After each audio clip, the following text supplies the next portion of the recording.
Before we dive into tonight's chilling true crime story, a quick favor. If you're fascinated by real-life mysteries, shocking twists, and stories that will keep you up at night, you're in the right place. Hit that subscribe button and turn on the bell, because every week, I bring you the kind of true crime stories you won't hear anywhere else. Alright. Let's get into it. It began in a quiet Midwestern town, the kind of place where neighbors waved, porches were swept every morning, and the loudest sound at night was the train rattling past the old steel bridge.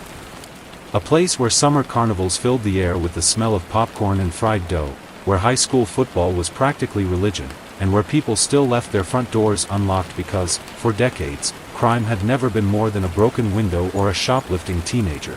But in 1998, women began to disappear, not all at once, and not the kind of women the police thought the public would notice.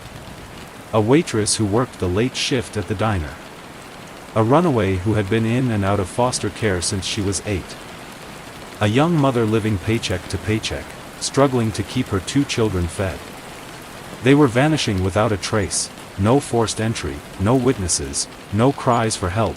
At first, no one connected the dots. Each case was explained away. Maybe the waitress left town for better work. Maybe the runaway took off for Chicago or Detroit, chasing the dream of freedom she always talked about. Maybe the mother just couldn't handle the pressure anymore and left her kids behind for someone else to raise, but the families knew better.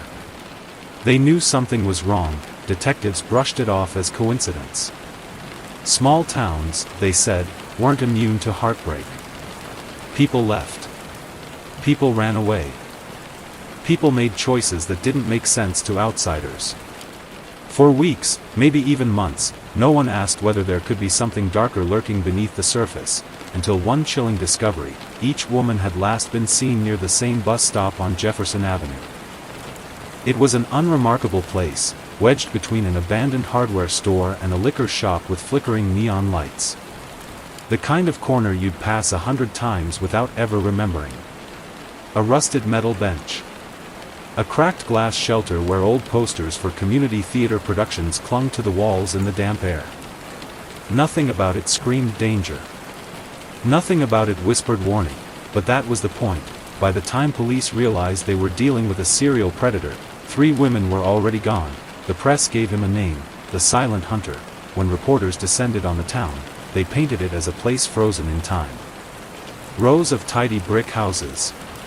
A main street where the drugstore still had a soda fountain and the barbershop was run by the same man who'd been cutting hair since the 70s. People were friendly here. They waved when you drove by. They asked about your family at the grocery store. They gathered at the firehouse every 4th of July for hot dogs and sparklers.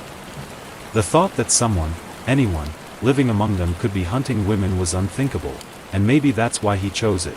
The Silent Hunter knew this town. He knew its rhythms, its blind spots, its quiet corners where the streetlights buzzed but didn't shine. He knew who would be missed and who wouldn't. And he knew that in a place where bad things didn't happen, no one would notice the monster walking among them.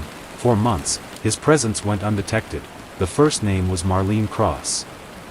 32 years old, mother of 2, waitress at Benny's Diner. People remembered her as the kind of woman who smiled even when she was tired, who carried trays stacked high with plates but never complained. She wasn't glamorous, she wasn't wealthy, but she was loved. On a chilly night in March, Marlene finished her late shift.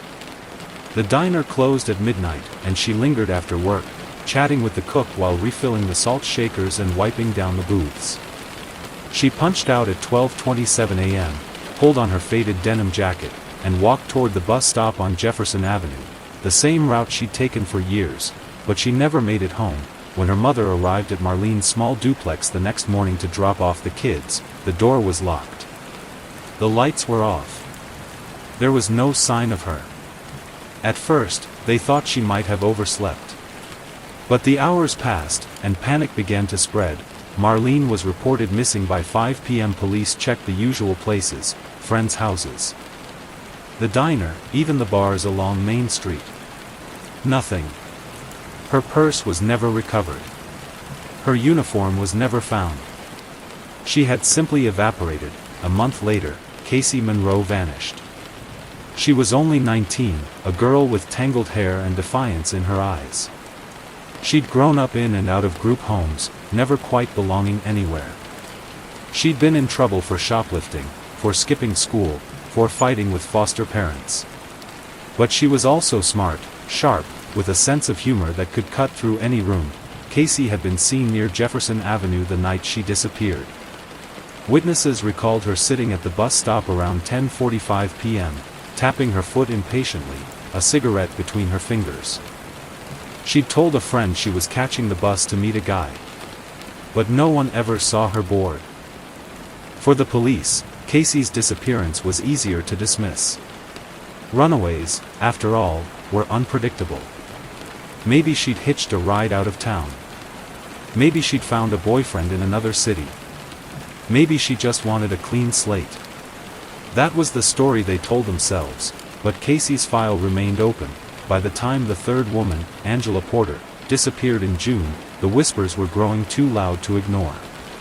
Angela was 25, a single mother who worked at a dry cleaner. Like Marlene and Casey, her last known location was the Jefferson Avenue bus stop. It wasn't just a coincidence anymore. It was a pattern. Detectives spread out across the neighborhood, knocking on doors, canvassing businesses, reviewing security footage from the liquor store. But this was 1998. Cameras weren't everywhere. Grainy black and white video showed nothing unusual. Just static, headlights, and shadows moving past the glass. The women had been plucked from thin air, leaving no evidence behind. No fingerprints. No witnesses. No trace, and that's when the press arrived. Local papers dubbed him the Silent Hunter, a predator who stalked women on Jefferson Avenue, who struck without warning, who left nothing behind. The name stuck. And with every headline, fear began to spread. By autumn, the mood of the town had shifted. Curtains that once hung open were now drawn tight at night. Parents drove their daughters to work instead of letting them walk. Women clutched their keys like weapons when they passed Jefferson Avenue. Rumors filled the air. Some swore they'd seen a man in a dark coat lingering near the bus stop. Others claimed he drove a pickup truck with tinted windows. Everyone had a theory, but no one had proof. The Silent Hunter was real. He was watching. And he hadn't stopped. Behind the scenes, detectives were unraveling. The cases had no physical evidence. The victims shared no obvious connections. The only link was geography, Jefferson Avenue. The FBI was eventually called in. They built a profile, male, likely in his 30s or 40s, someone who blended in. Someone local. Someone who understood how women moved through the town, but profiles weren't proof. And while police searched, the hunter waited. Her name was Stephanie Holt. 22. College student. Dreamed of becoming a nurse. She was last seen waiting for the bus after visiting a friend's apartment. Witnesses described her as nervous, glancing over her shoulder. She'd made a phone call to her roommate, saying she'd be home soon. She never arrived, and now, the town that once felt safe was drowning in dread. Months had passed since the last disappearance. Some dared to believe the nightmare was over, that maybe, just maybe, the Silent Hunter had moved on. The town began to exhale, cautiously. Curtains cracked open again. Women walked in pairs, but not always with the same fear. Summer rolled into fall, and for a brief moment, the town pretended life had returned to normal, until a hunter, out in the dense woods just beyond county lines, stumbled upon something unnatural. At first, he thought it was a mannequin. The pale skin, the stillness, the way the figure lay so carefully arranged beneath the skeletal branches. But as he drew closer, his breath caught in his throat. This was no mannequin. It was a woman. Her body was positioned deliberately, on her back. Eyes forced wide open, staring at the canopy above as though frozen in eternal shock. Her hands were folded neatly across her chest, as if she had been laid to rest by a loved one. But what made the scene truly chilling was the detail beside her, a red silk ribbon tied in a perfect bow. Its color burned against the muted grays and browns of the forest floor. it wasn't just a murder. It was a performance. The hunter ran for help. By the time deputies arrived, the woods were quiet. The air itself seemed to hold its breath. The victim was later identified as Marlene Cross, the waitress who had vanished months earlier. Her family's desperate search had ended, but not with answers, only with horror. The discovery sent shockwaves through the community. For the first time, there was evidence, not just absence. The silent hunter had left something behind. But what investigators found froze them deeper than before. This wasn't the work of someone careless. This was ritual. Precision. Control. The ribbon was pristine, unsoiled by dirt or weather, as though it had been placed there just moments before discovery. Forensics revealed nothing. No DNA. No fingerprints. No fibers. Whoever the hunter was, he had anticipated every move, every possibility, and soon, more bodies began to appear. Each was arranged with the same chilling consistency, lying on their backs, hands crossed, eyes open, ribbon placed beside them. Always the ribbon. Always the bow.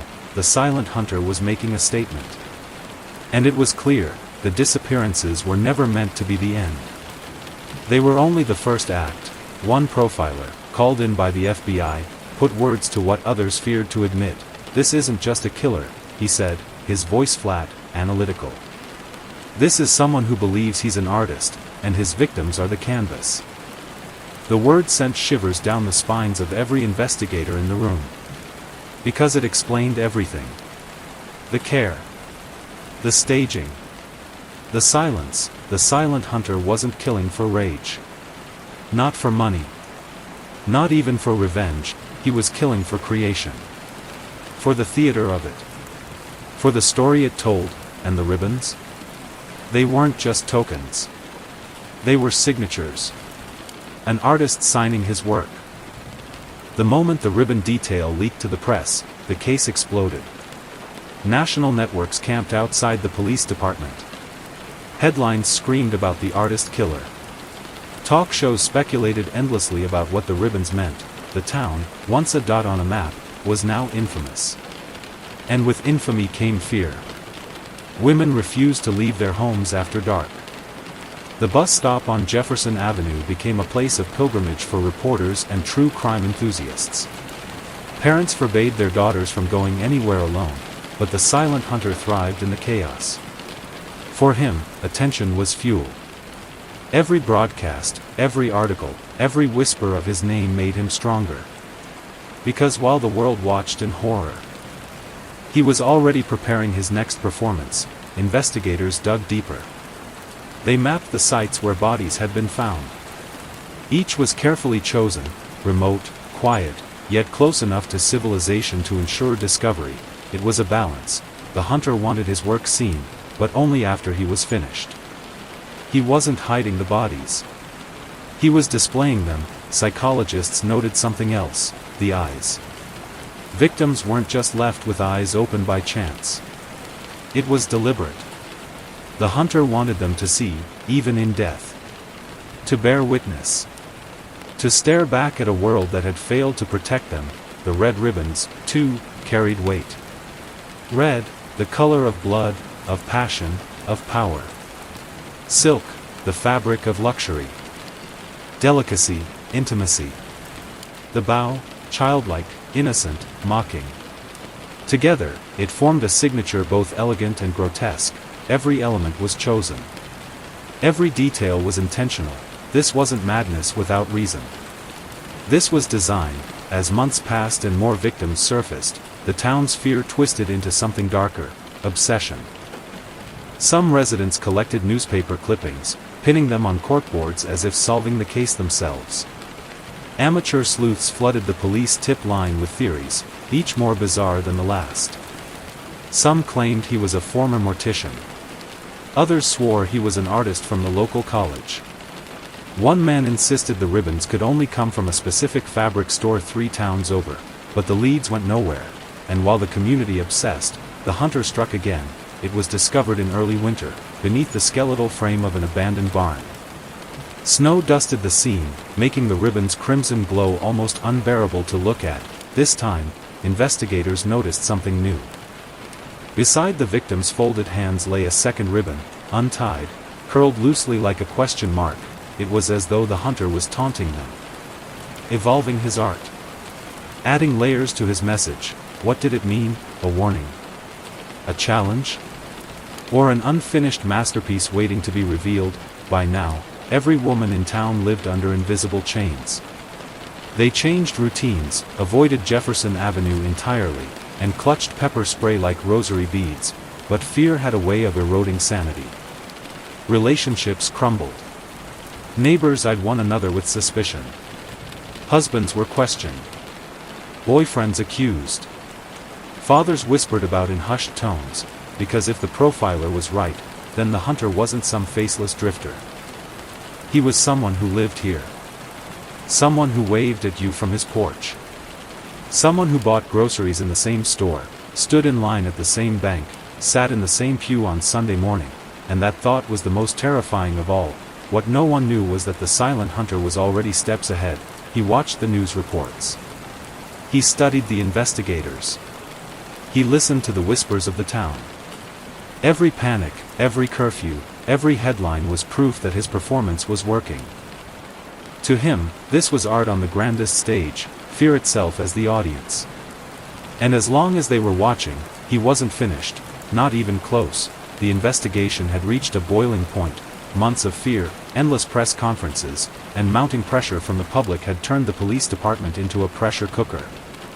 Politicians wanted results. Families wanted justice. The town wanted to breathe again, and then. Detectives found him, David Klein. 47 years old. A local bus driver. And not just any route, the route. Jefferson Avenue.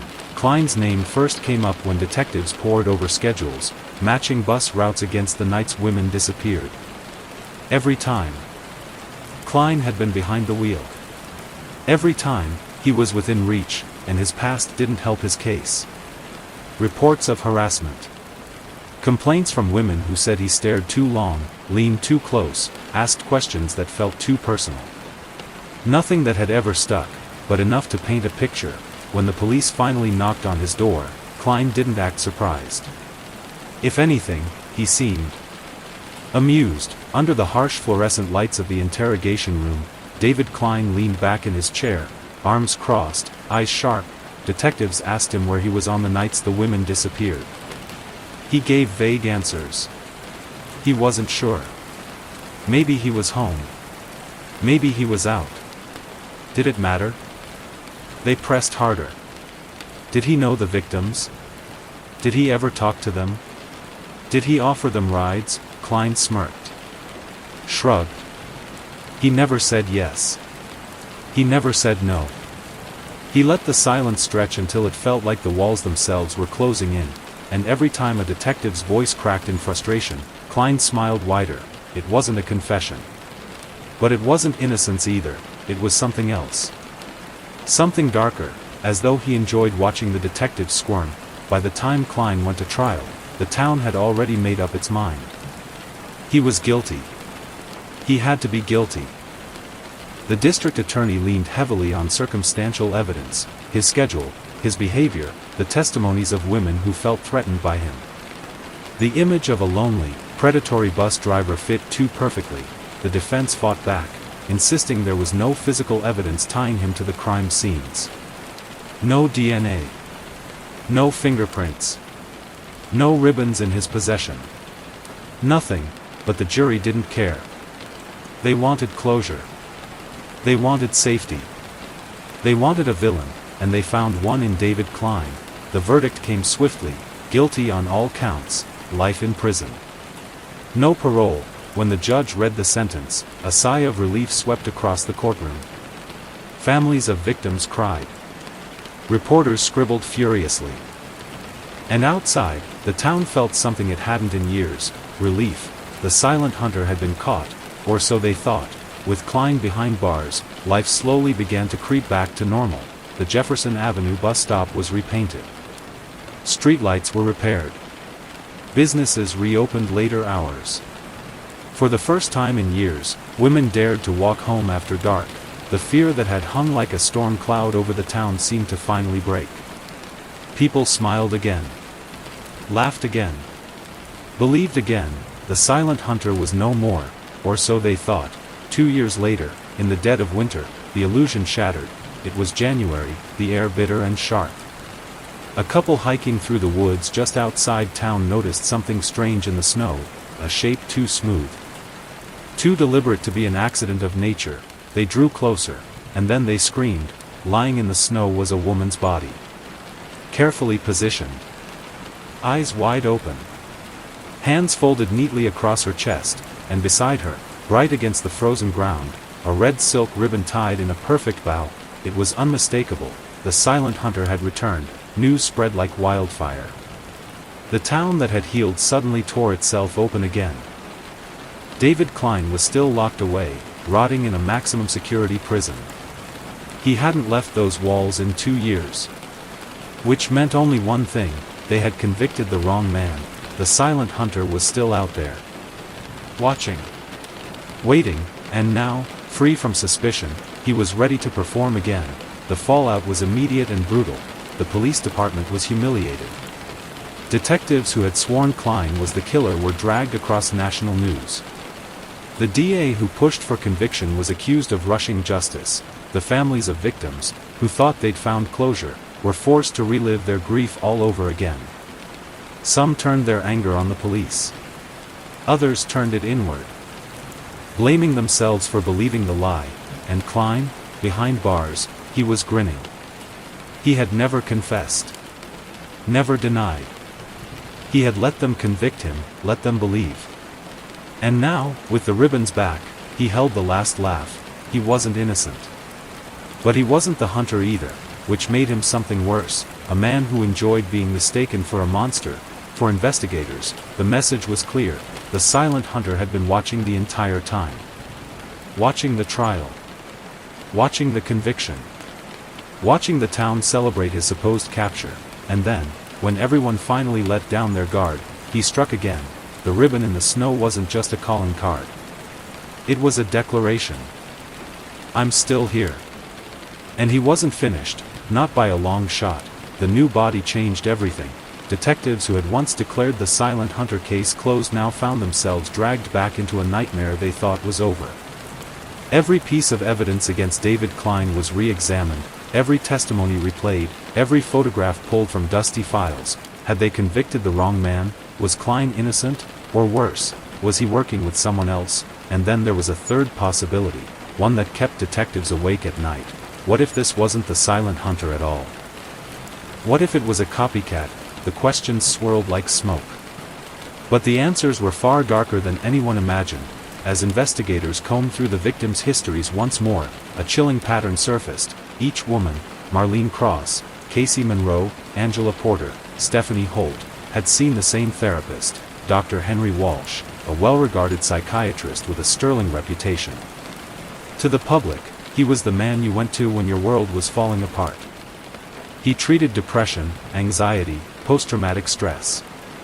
His office was quiet, decorated with leather chairs, bookshelves lined with psychology texts, and the soft ticking of a clock. Patients said he made them feel safe, but safe was an illusion. Because when detectives subpoenaed his records, they found something deeply unsettling. Dr. Walsh kept meticulous notes, every session. Every word. Every tear shed in his office, he documented their fears. Their insecurities. The traumas they whispered about in low voices, believing their secrets were locked away in the sacred bond of doctor and patient. But to detectives, these notes looked less like medical records and more like a blueprint. One entry read, "Patient fears being alone in public. Anxiety heightened when near bus stations after dark." Another, "Patient often mentions nightmares about being followed.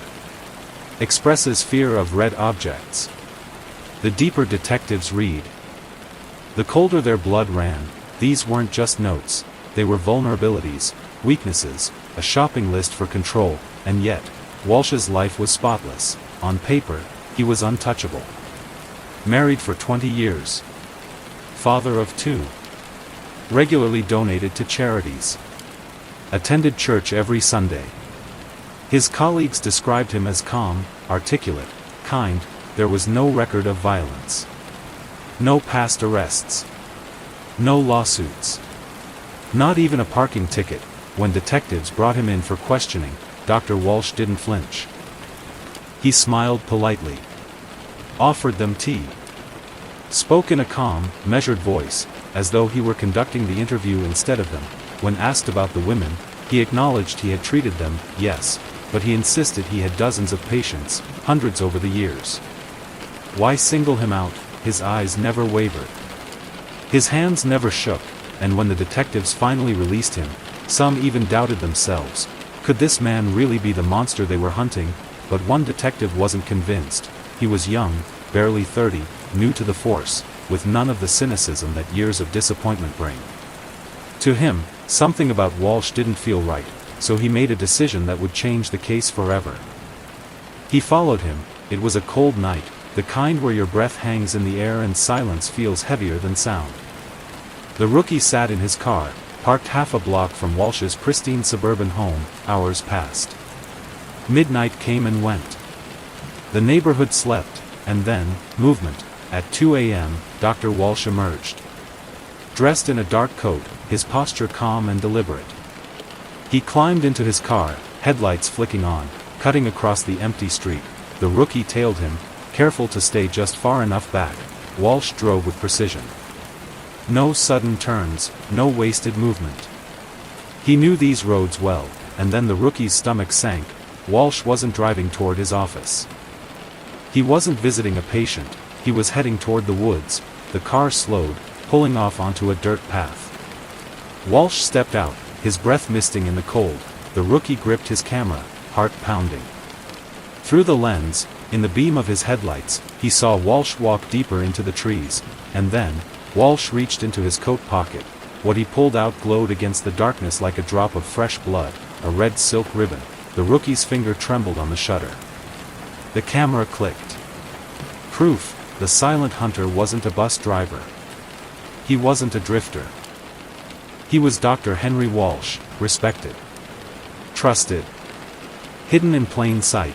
The revelation was devastating. The man sworn to heal had been the one who hunted.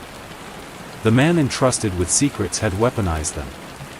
The man who calmed the town with his smile was the same man who tied ribbons beside the dead.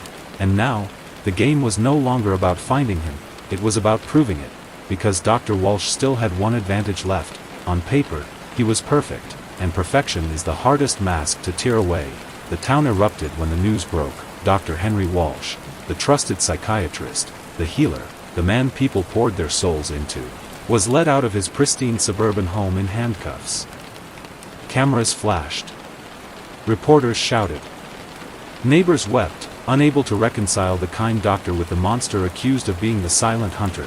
In that moment, decades of trust shattered like glass.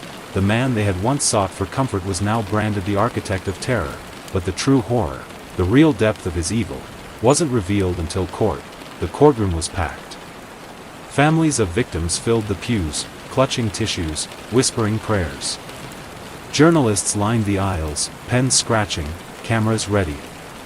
Everyone expected the trial to be straightforward, proof of guilt, a confession, a life sentence. But Dr. Walsh had other plans. From the first day, he carried himself with the same calm composure that made patients trust him. He didn't rant. He didn't plead. He spoke softly, clearly, as though lecturing a class rather than defending his life. And when the prosecution accused him of murder, Walsh leaned into the microphone, adjusted his glasses, and gave an answer that chilled the room. I never killed anyone. Gasps echoed through the courtroom. He hadn't denied orchestrating the killings. He hadn't claimed innocence. Instead, he delivered something far more disturbing. He explained that for years, he had been conducting what he called a private study. A study not on healing, but on control. A select handful of his patients had been chosen, not for their potential to recover, but for their potential to break.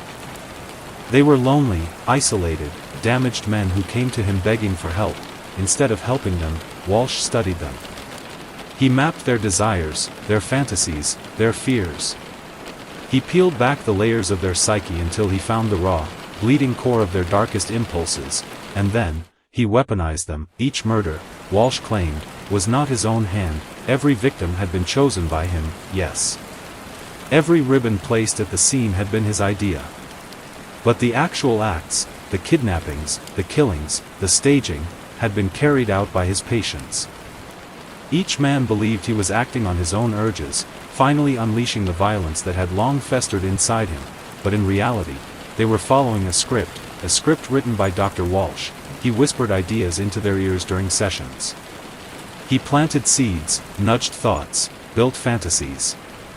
And when the time came, he gave them the push they needed to act. They thought they were free, they thought they were in control, but every move, every decision, every kill belonged to Walsh. Prosecutors asked about the ribbons.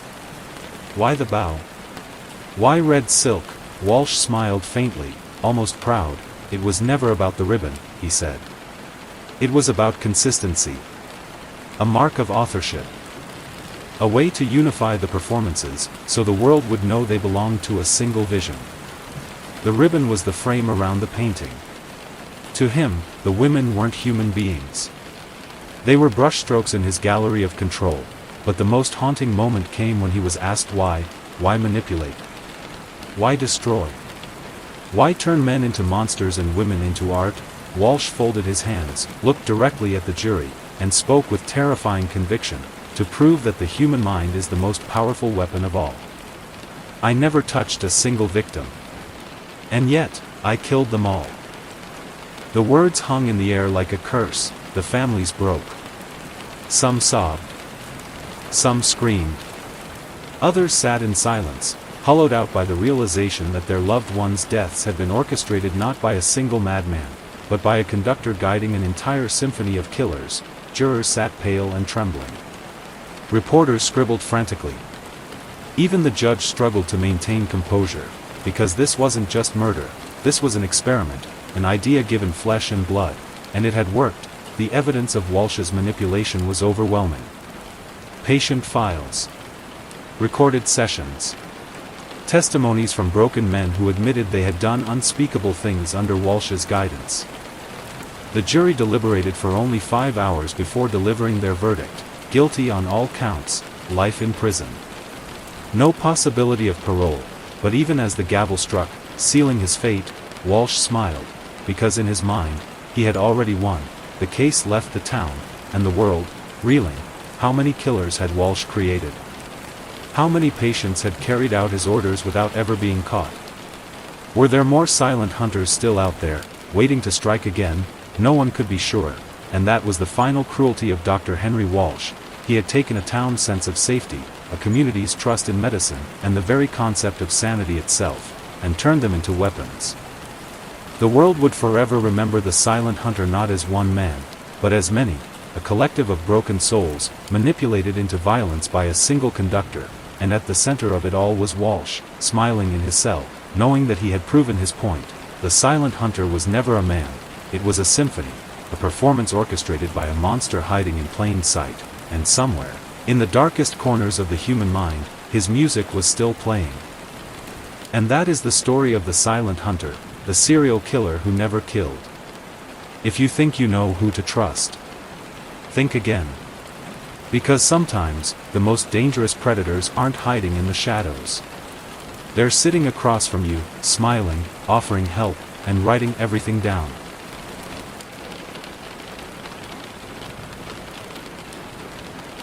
Welcome.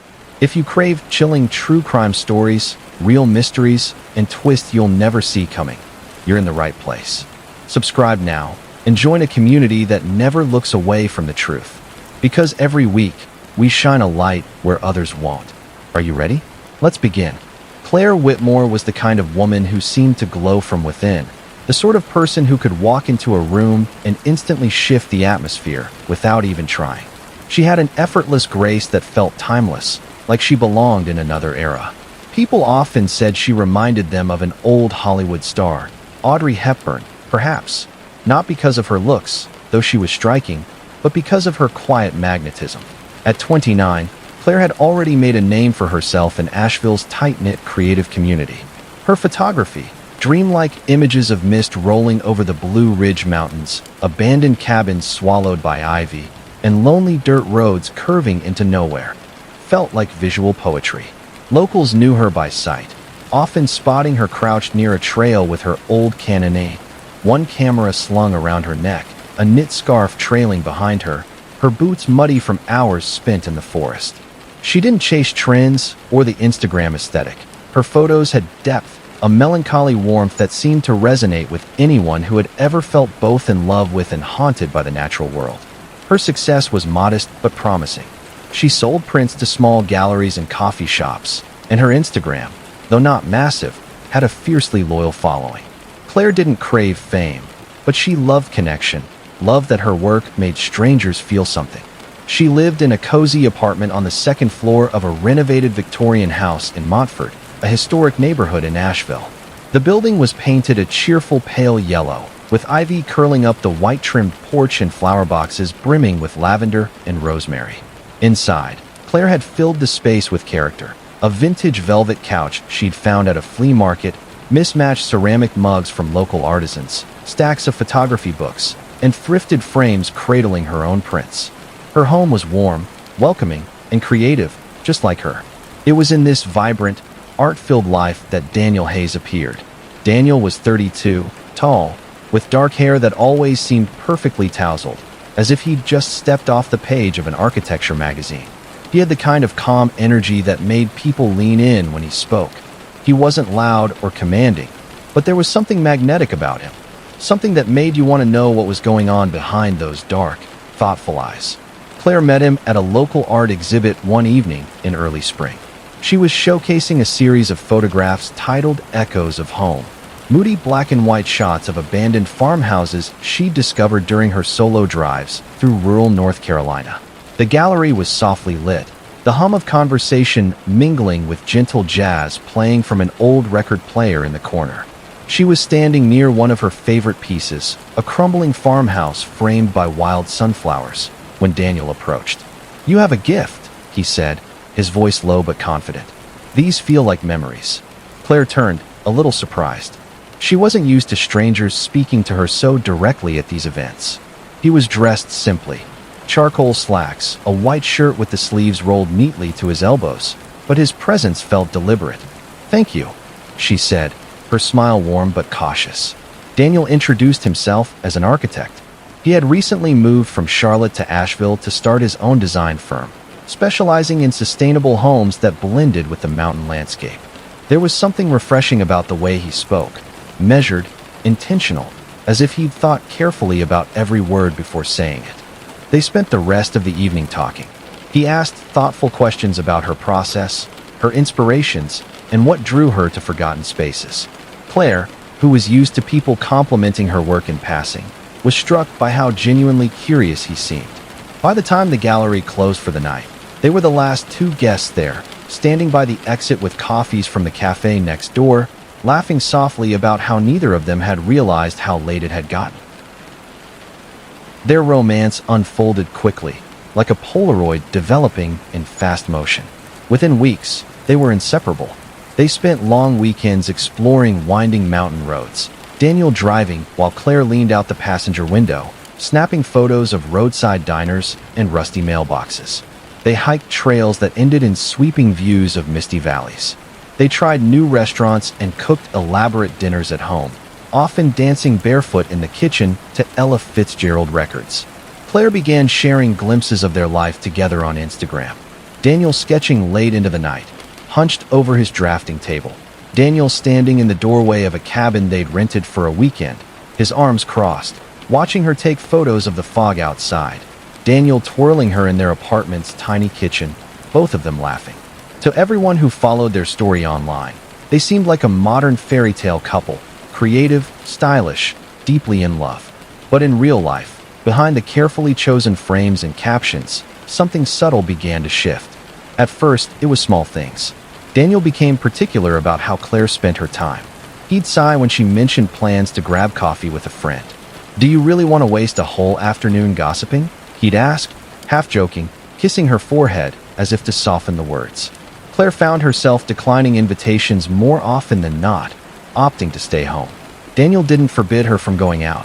He didn't have to. His disappointment was enough. He began texting her more frequently when she wasn't with him. At first, it felt sweet, protective even. "Where are you? When will you be home? Miss you already." But over time, his check-ins became constant. "You know I just worry," he'd say, wrapping his arms around her waist from behind as she chopped vegetables for dinner. "I love you too much not to." Claire's friends started noticing the changes in her demeanor. "Are you okay?" her best friend, Mara, asked one night over FaceTime. Mara lived in Atlanta, but she and Claire spoke almost every other day, until recently.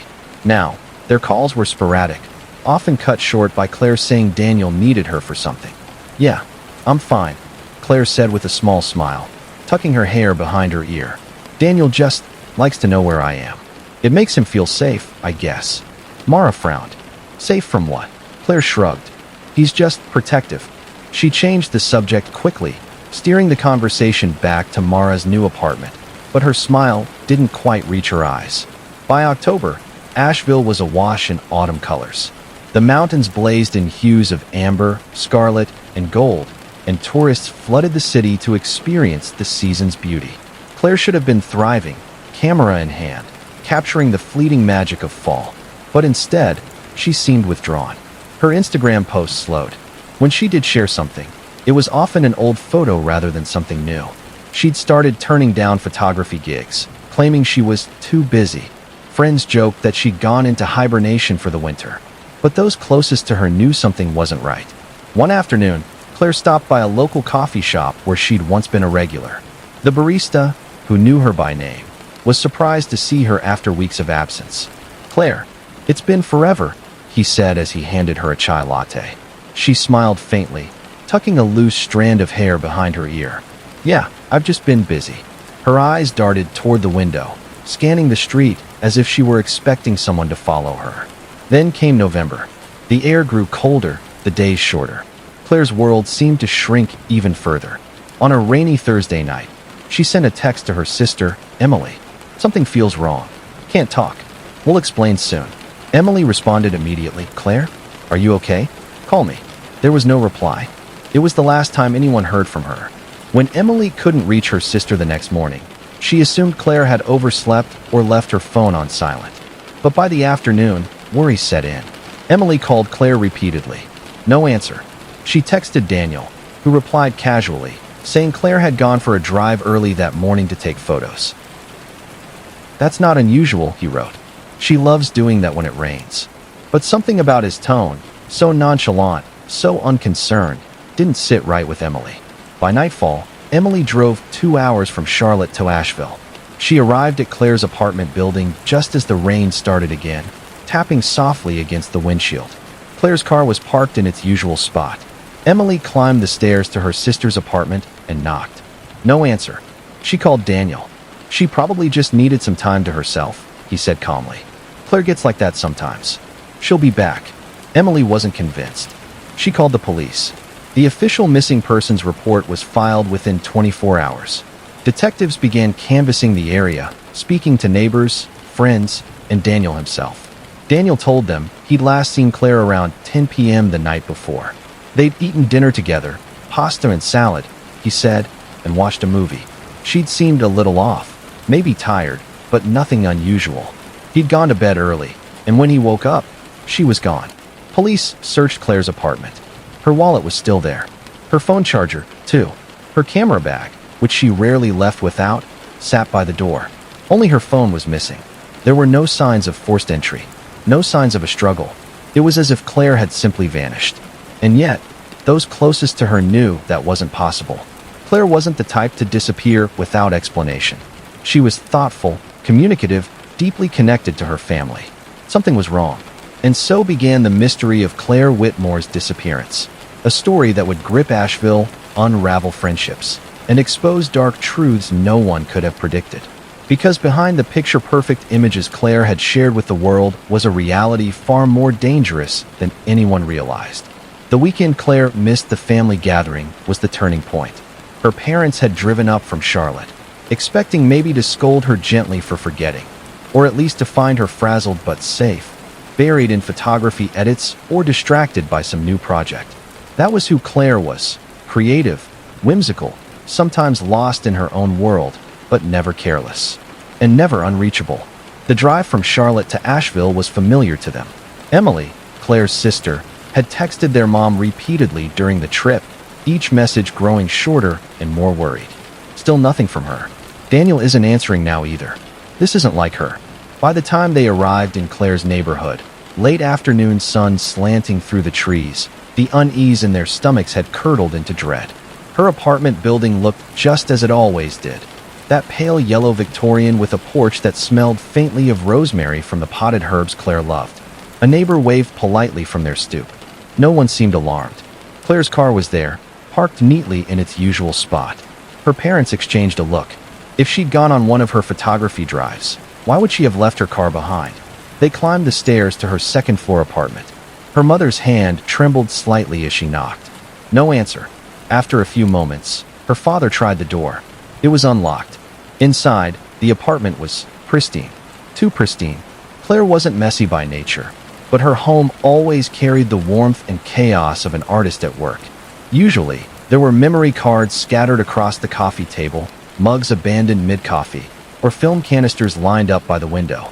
But now, everything was in place. Cushions neatly arranged. Countertops clear. Her favorite sweater draped carefully over the back of the couch, not tossed carelessly like usual. Her camera bag was gone. It was the first thing her mom noticed. Her camera, she whispered, scanning the living room. Maybe she went out to shoot, her dad offered, though his voice lacked conviction. That's when they heard footsteps in the hallway. Daniel Hayes stepped into the apartment, his presence quiet yet commanding. "Mr. and Mrs. Whitmore," he said smoothly, a faint smile on his face, as if they'd simply arrived for a casual visit. "I'm so sorry you're worried. I should have called sooner." He was calm, almost too calm. "She left early Friday morning," he explained, standing with his hands loosely in his pockets. "Said she wanted to photograph a waterfall out near Brevard. You know how she gets. When she has an idea in her head, she just goes." Her mother frowned. "She didn't say anything to us." Daniel's smile faltered briefly, replaced with a look of gentle concern.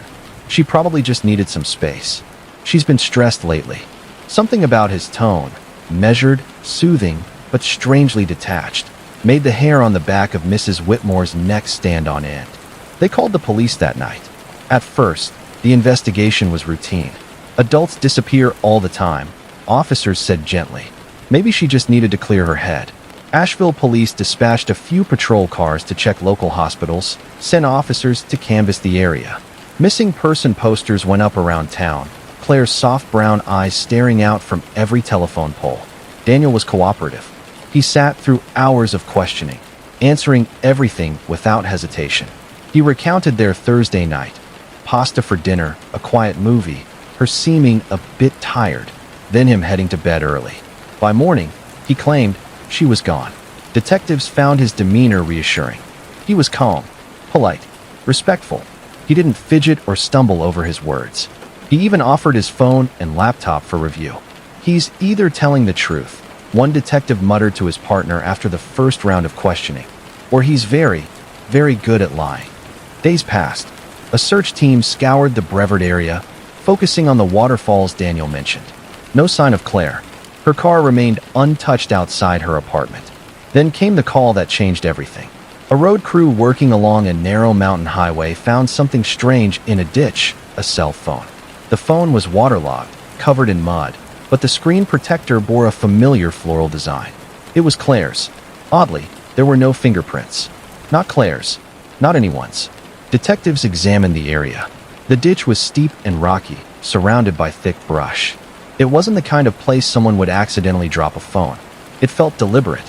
When they brought the phone back to the station, technicians worked tirelessly to recover its data. Though much of it was damaged, they found recent text messages, several drafts unsent. One read simply, "I'm scared." Another, "Something's not right with him." The him was never named, but the detectives didn't need a name. Daniel Hayes was no longer just the loving boyfriend of a missing woman. He was now a suspect. Police executed a search warrant on Claire's apartment. Forensic teams combed through every inch, bagging hair strands from the bathroom sink, swabbing door handles, collecting receipts and mail. The apartment smelled faintly of bleach, a detail that didn't escape the lead detective. "Neat freak?" one officer asked as they moved through the kitchen. "No," the detective said, scanning the spotless counters. "Not like this." Next, they searched Daniel's car. Inside the glove compartment, buried under insurance papers and gum wrappers, they found a crumpled piece of notebook paper. It was Claire's handwriting. "If anything happens to me, don't believe him." The words sent a chill through the room. Detective Laura Simmons, who'd been working the case from the beginning, held the note in a gloved hand. She looked over at her partner, her jaw tight. "This changes everything," she said.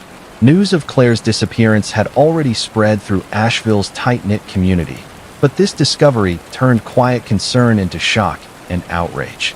Friends and neighbors who'd once gushed over Claire and Daniel's seemingly perfect relationship now whispered their doubts. People remembered the way Claire had started declining invitations, the way Daniel always seemed to hover at her side. "She stopped coming to our book club," one friend told reporters. Said she was too busy, but she didn't sound like herself. Another recalled bumping into her at a coffee shop. She looked scared, like she wanted to say something but couldn't. Daniel maintained his composure. Even as detectives questioned him about the note, he remained calm. "I have no idea why she would write that," he said, his tone steady. Claire struggled with anxiety. She'd get these ideas in her head, sometimes about me, but I would never hurt her. But for detectives, his smooth demeanor only deepened their suspicion. "People grieve differently," Detective Simmons told her partner, "but he's not grieving. He's performing." The investigation escalated.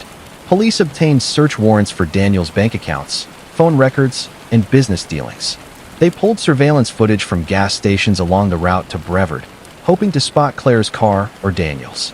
They interviewed everyone in their circle, friends, neighbors, co-workers. Piece by piece, a troubling picture began to emerge. Daniel's charm masked a pattern of control. Mara, Claire's best friend, shared text messages with detectives. "He doesn't like when I'm gone too long. He worries. I just need to keep him calm. Sometimes I feel like I'm walking on eggshells." Claire never used to talk like that, Mara said, her voice breaking. She loved her freedom. She used to go on solo road trips all the time. Then suddenly, she stopped. She said Daniel didn't like it. Another friend recalled a dinner party at Claire and Daniel's apartment. "He corrected her every time she spoke," she said. Little things, like what wine they'd bought or when they'd been to a certain restaurant.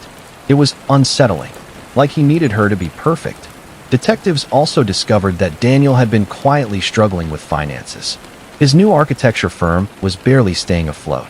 He was behind on rent for his office space, juggling credit card debt, and had recently taken out a personal loan he hadn't mentioned to Claire's family.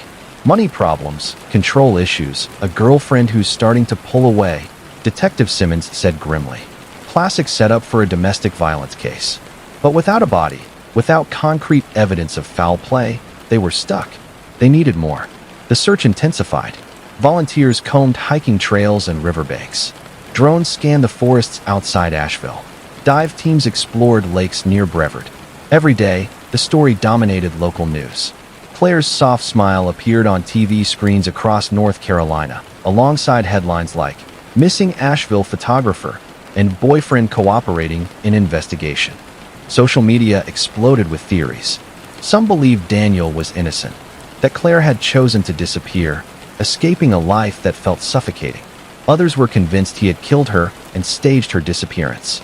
Detectives tried to cut through the noise. They focused on the evidence, the note, the spotless apartment, the phone with no fingerprints. Something about this case didn't just feel like a disappearance. It felt orchestrated. And Daniel Hayes was suddenly at the center of it all. But Daniel wasn't panicking. If anything, he seemed prepared. Calm, confident, as if he had already anticipated every move the police would make. Detective Simmons felt it in her gut. Daniel was dangerous. The question was no longer where Claire was. It was how much Daniel had planned this. This wasn't just a missing persons case anymore. It was about to become something much darker. Detectives had suspected Daniel Hayes from the beginning, but suspicion alone wouldn't bring justice for Claire. They needed evidence, a smoking gun, a slip in his carefully constructed facade. For weeks, They had watched him sit across from them in that narrow, fluorescent-lit interrogation room, legs crossed, hands neatly folded, voice calm and measured. He was a masterclass in composure, and at times, they almost forgot they were speaking to a man whose girlfriend had vanished without a trace. But then they opened the sealed court record. The discovery came late one night. Detective Laura Simmons sat hunched over her desk at the Asheville Police Department, a paper cup of cold coffee beside her, her eyes gritty from exhaustion. She'd been digging through Daniel's background for hours, combing through public records, financial reports, and old addresses. Something about him didn't add up. His life was too clean. Then she found it, a sealed court document buried in Mecklenburg County's archives. She leaned closer, heart pounding. 5 years ago, a woman named Rachel Myers had filed a restraining order against Daniel Hayes. The allegations were chilling. Rachel had claimed Daniel stalked her for months after their breakup, appearing at her workplace, leaving cryptic notes on her car, even breaking into her apartment. She wrote that Daniel had a way of convincing people he was harmless, that he smiled while making threats. The restraining order had been granted, but Rachel eventually moved out of state. Daniel, it seemed, had rebuilt his life, carefully burying this chapter of his past. When Simmons brought this to the team, the tone of the investigation shifted from suspicion to certainty. "This guy isn't just controlling," her partner said grimly. "He's dangerous. He's done this before." Detectives re-interviewed neighbors. At first, they'd all described Daniel as polite, quiet, the kind of tenant who nodded hello but kept to himself. But with the restraining order revelation, memories began to surface. "I did hear them fighting," said one neighbor, glancing nervously down the hallway. "A few times. At night, I'd hear him yelling, then crying. Like, sobbing. It was weird. The next day, they'd act like nothing happened." Another neighbor remembered Claire standing outside the apartment building once, clutching her camera bag, her eyes red. "She looked terrified," he said softly. "I asked if she was okay, and she just said, 'Yeah, I'm fine.' Daniel's just upset." Then came Mara's confession. Mara, Claire's best friend, had been interviewed early in the investigation but hadn't mentioned everything she knew. When detectives sat her down again, she finally told them about the storage unit. "She didn't want anyone to know," Mara whispered, tears streaking her face. "She was planning to leave him. She said she was scared he'd find out." Claire had been secretly renting a small storage unit just outside Asheville. She kept extra clothes, personal documents, and several boxes labeled photography archives. To anyone else, it might have seemed like an artist's overflow space. But when detectives opened one of the boxes, they found something far more haunting. A diary. Claire's handwriting was neat but shaky in places, as if written through tears or with trembling hands. Detectives flipped through pages filled with confessions of fear, guilt, and growing isolation. One entry from October stood out. "He says if I leave, no one will ever find me. Sometimes I believe him." Detective Simmons felt her stomach twist as she read the words aloud. Claire had been documenting her fear, her attempts to plan an escape. The diary painted a picture of a woman trapped in a relationship that had gone from passionate to terrifying in less than a year. This wasn't a simple missing person case anymore. This was abduction, or worse. A warrant for Daniel Hayes' arrest was signed that evening. But when officers arrived at his apartment, he was gone. The scene was unnerving. The apartment was eerily quiet, the air faintly scented with lemon cleaner. Daniel's clothes were gone, his laptop missing. His phone had been turned off. He knew we were coming. An officer muttered, scanning the tidy living room. The realization sent a chill through the team. Daniel Hayes wasn't just a suspect. He was a fugitive. A statewide manhunt was launched within hours. News stations plastered his face across television screens. Wanted, Daniel Hayes, boyfriend of missing woman flees police. Tips poured in from across North Carolina. People claimed to have seen him at gas stations, diners, rest stops along I-40. Each call was followed up, but Daniel remained elusive. It was as if he'd vanished into the wilderness surrounding Asheville, a place he knew intimately from years of hiking and architectural scouting. For the first time since Claire disappeared, detectives felt genuine fear, not just for her life, but for what Daniel might do next. Then, a breakthrough. A hiker exploring a remote trail near the French Broad River stumbled across something half buried in the mud, a camera. It was water-damaged, its leather strap frayed, but the brand was unmistakable: Claire's Canon A1. The hiker, who'd seen Claire's face on the news, immediately called 911. When detectives opened the camera, their hands trembled. Inside was a roll of undeveloped film, miraculously intact. Forensic teams rushed the film to a lab, carefully drying and processing it. The images that emerged were haunting. The first few photos were typical of Claire's style: moody landscapes, close-ups of moss-covered rocks, waterfalls framed by autumn leaves. But as they scrolled through the shots, the tone shifted. One photo captured a patch of forest floor, shadowed and damp. Another showed the outline of a trail, empty but foreboding. Then came the shot that stopped everyone in their tracks. The frame was slightly blurred, as if taken hastily, but clear enough to see a tall figure standing just beyond the trees. Only his legs and part of his torso were visible, his face obscured by shadows. It was unmistakably a man, and he was watching her. The discovery of the camera reignited the case. Detectives released the image to the public, hoping someone might identify the figure. Theories exploded online. True crime forums dissected every pixel of the photo, debating whether the shadowy man was Daniel or someone else entirely. For the first time, doubt crept in. Could it be possible that Daniel wasn't the killer? Some pointed out that the man in the photo seemed taller, broader-shouldered than Daniel.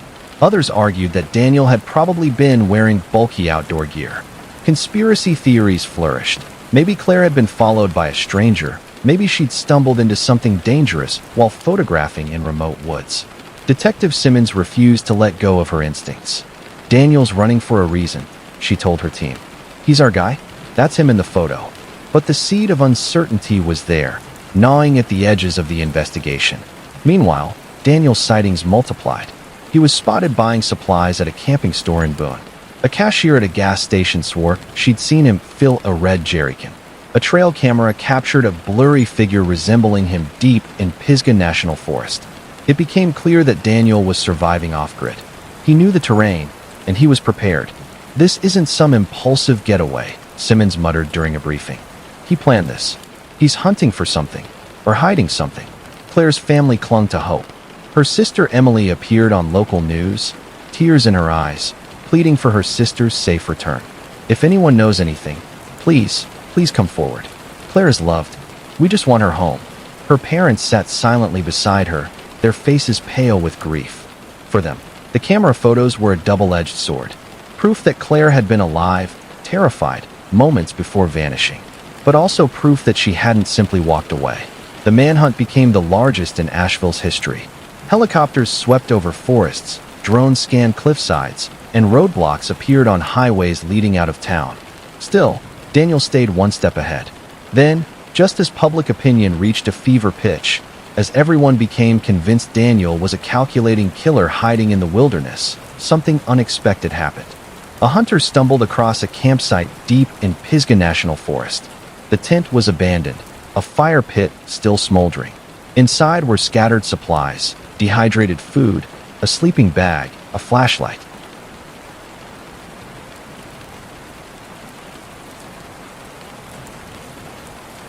And a second camera, not Claire's. This one was newer, sleek, and meticulously wiped of fingerprints. Detectives examined the memory card. It contained over 200 photographs, all of Claire. Some candid shots of her walking through town, some zoomed in from a distance, clearly taken without her knowledge, and some that made Detective Simmons's blood run cold.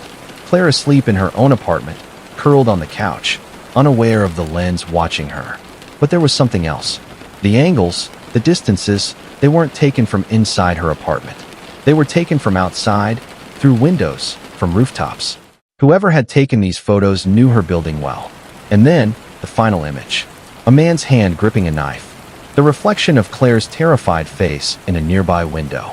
But the hand wasn't Daniel's. Detective Simmons stared at the photo in disbelief. The wrist was tattooed, a bold, black geometric design. They had searched Daniel's entire body during his first interrogation. He had no tattoos. "This isn't Daniel," Simmons whispered. "There's someone else." Suddenly, the case cracked wide open. Was Daniel on the run because he was guilty, or because he was being hunted too? The narrative that seemed so simple, a jealous boyfriend turned killer, was unraveling fast. For the first time, detectives wondered, had they been chasing the wrong monster all along? The photo of the tattooed hand was released to the public. A new wave of fear swept through Asheville. If Daniel wasn't the only suspect, then who was stalking Claire Whitmore? And why was Daniel running? The answers were coming, but they wouldn't be what anyone expected. Because Claire's disappearance was no longer a single mystery. It was the center of something far more dangerous, a web of secrets that stretched far beyond a perfect boyfriend gone bad. And the next discovery would shatter everything. The search for Daniel Hayes had consumed nearly 2 weeks.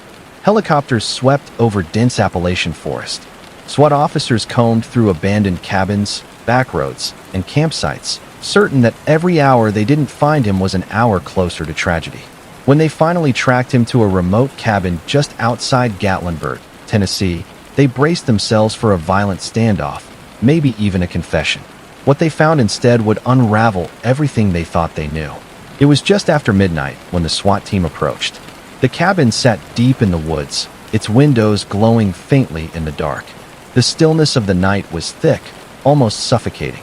Officers in tactical gear crept through wet leaves, rifles raised, breath puffing out in clouds. Go, go, go. The door splintered as the team stormed inside. Daniel Hayes was seated on the floor, hands raised in surrender, a flashlight flickering on the table beside him. He didn't fight. He didn't run. He didn't even flinch when officers grabbed him, pinned him to the floor, and cuffed his wrists.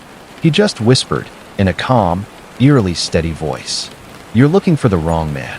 Detectives Laura Simmons and her partner, Detective Avery Cole, were stunned when they heard those words. For weeks, they had been certain Daniel was their guy.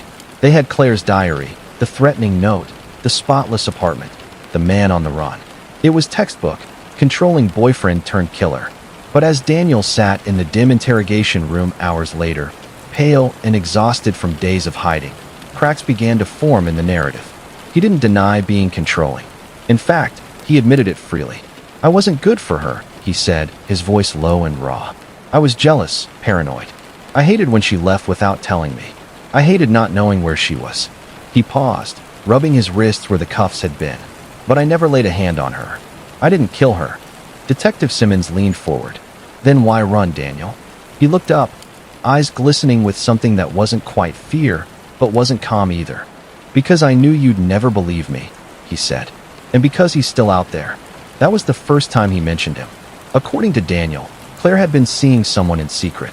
She was photographing this guy, Daniel said. Months ago. She wouldn't tell me why, just said he had a story. Detectives exchanged skeptical glances. This sounded like a desperate man trying to deflect blame. But Daniel insisted. "She met him at a cafe downtown," he continued. "I followed her once. He was sitting outside, wearing a baseball cap. He just stared at her. She looked scared.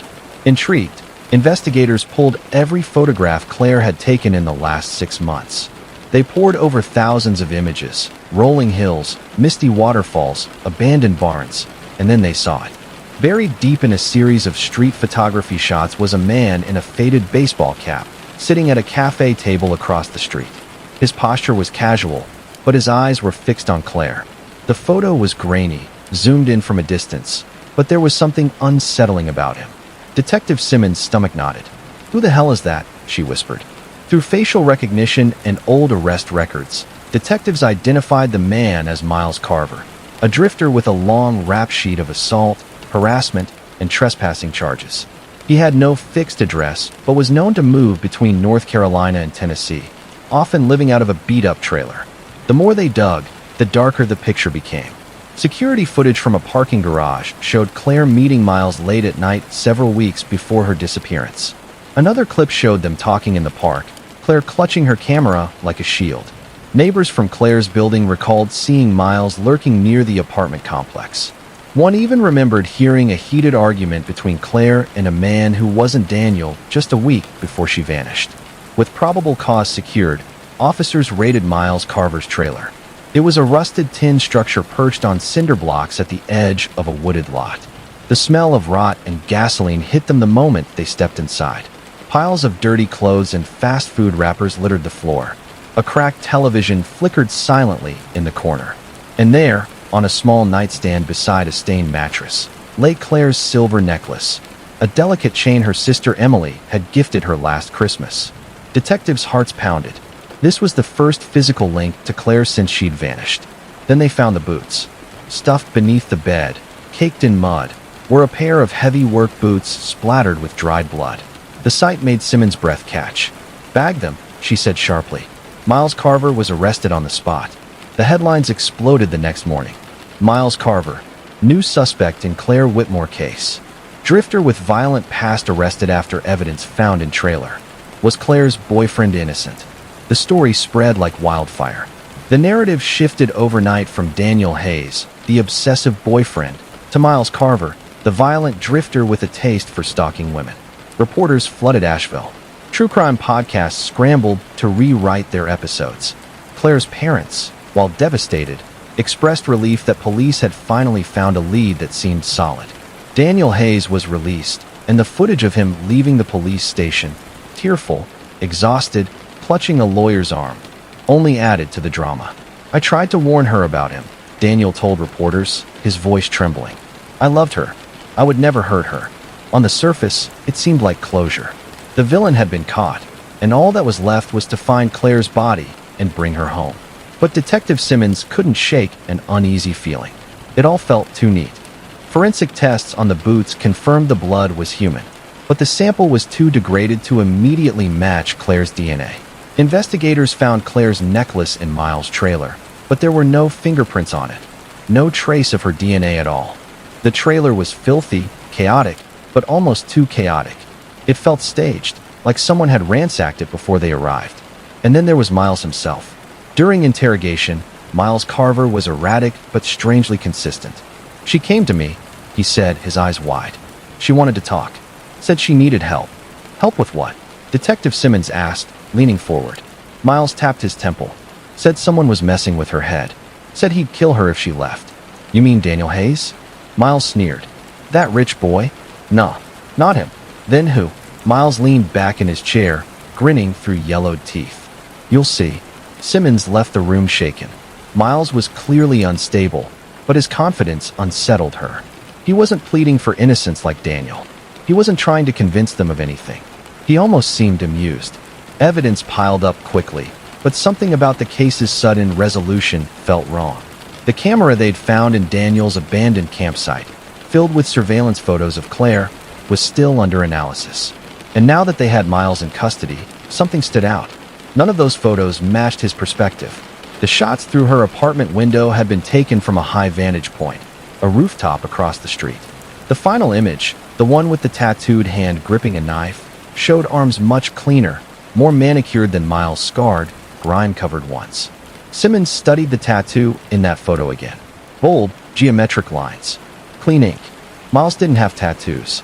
Meanwhile, Daniel, now free but deeply shaken, started receiving strange messages.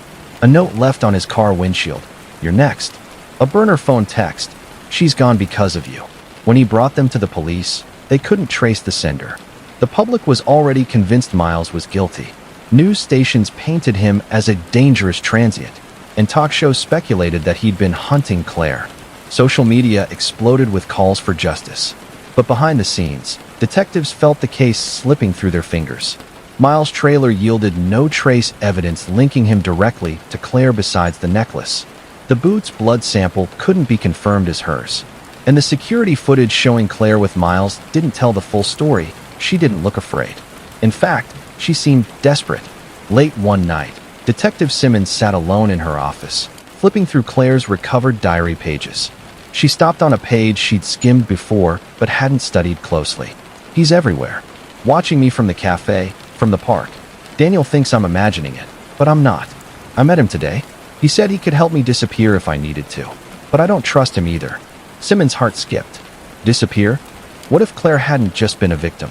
What if she'd been trying to run from both men? Then came the bombshell. Forensics finished analyzing the fingerprints from the mysterious second camera. They didn't match Daniel. They didn't match Miles. They matched an unknown third man, a man whose prints weren't in any database. Suddenly, everything the public believed about the case was thrown into chaos.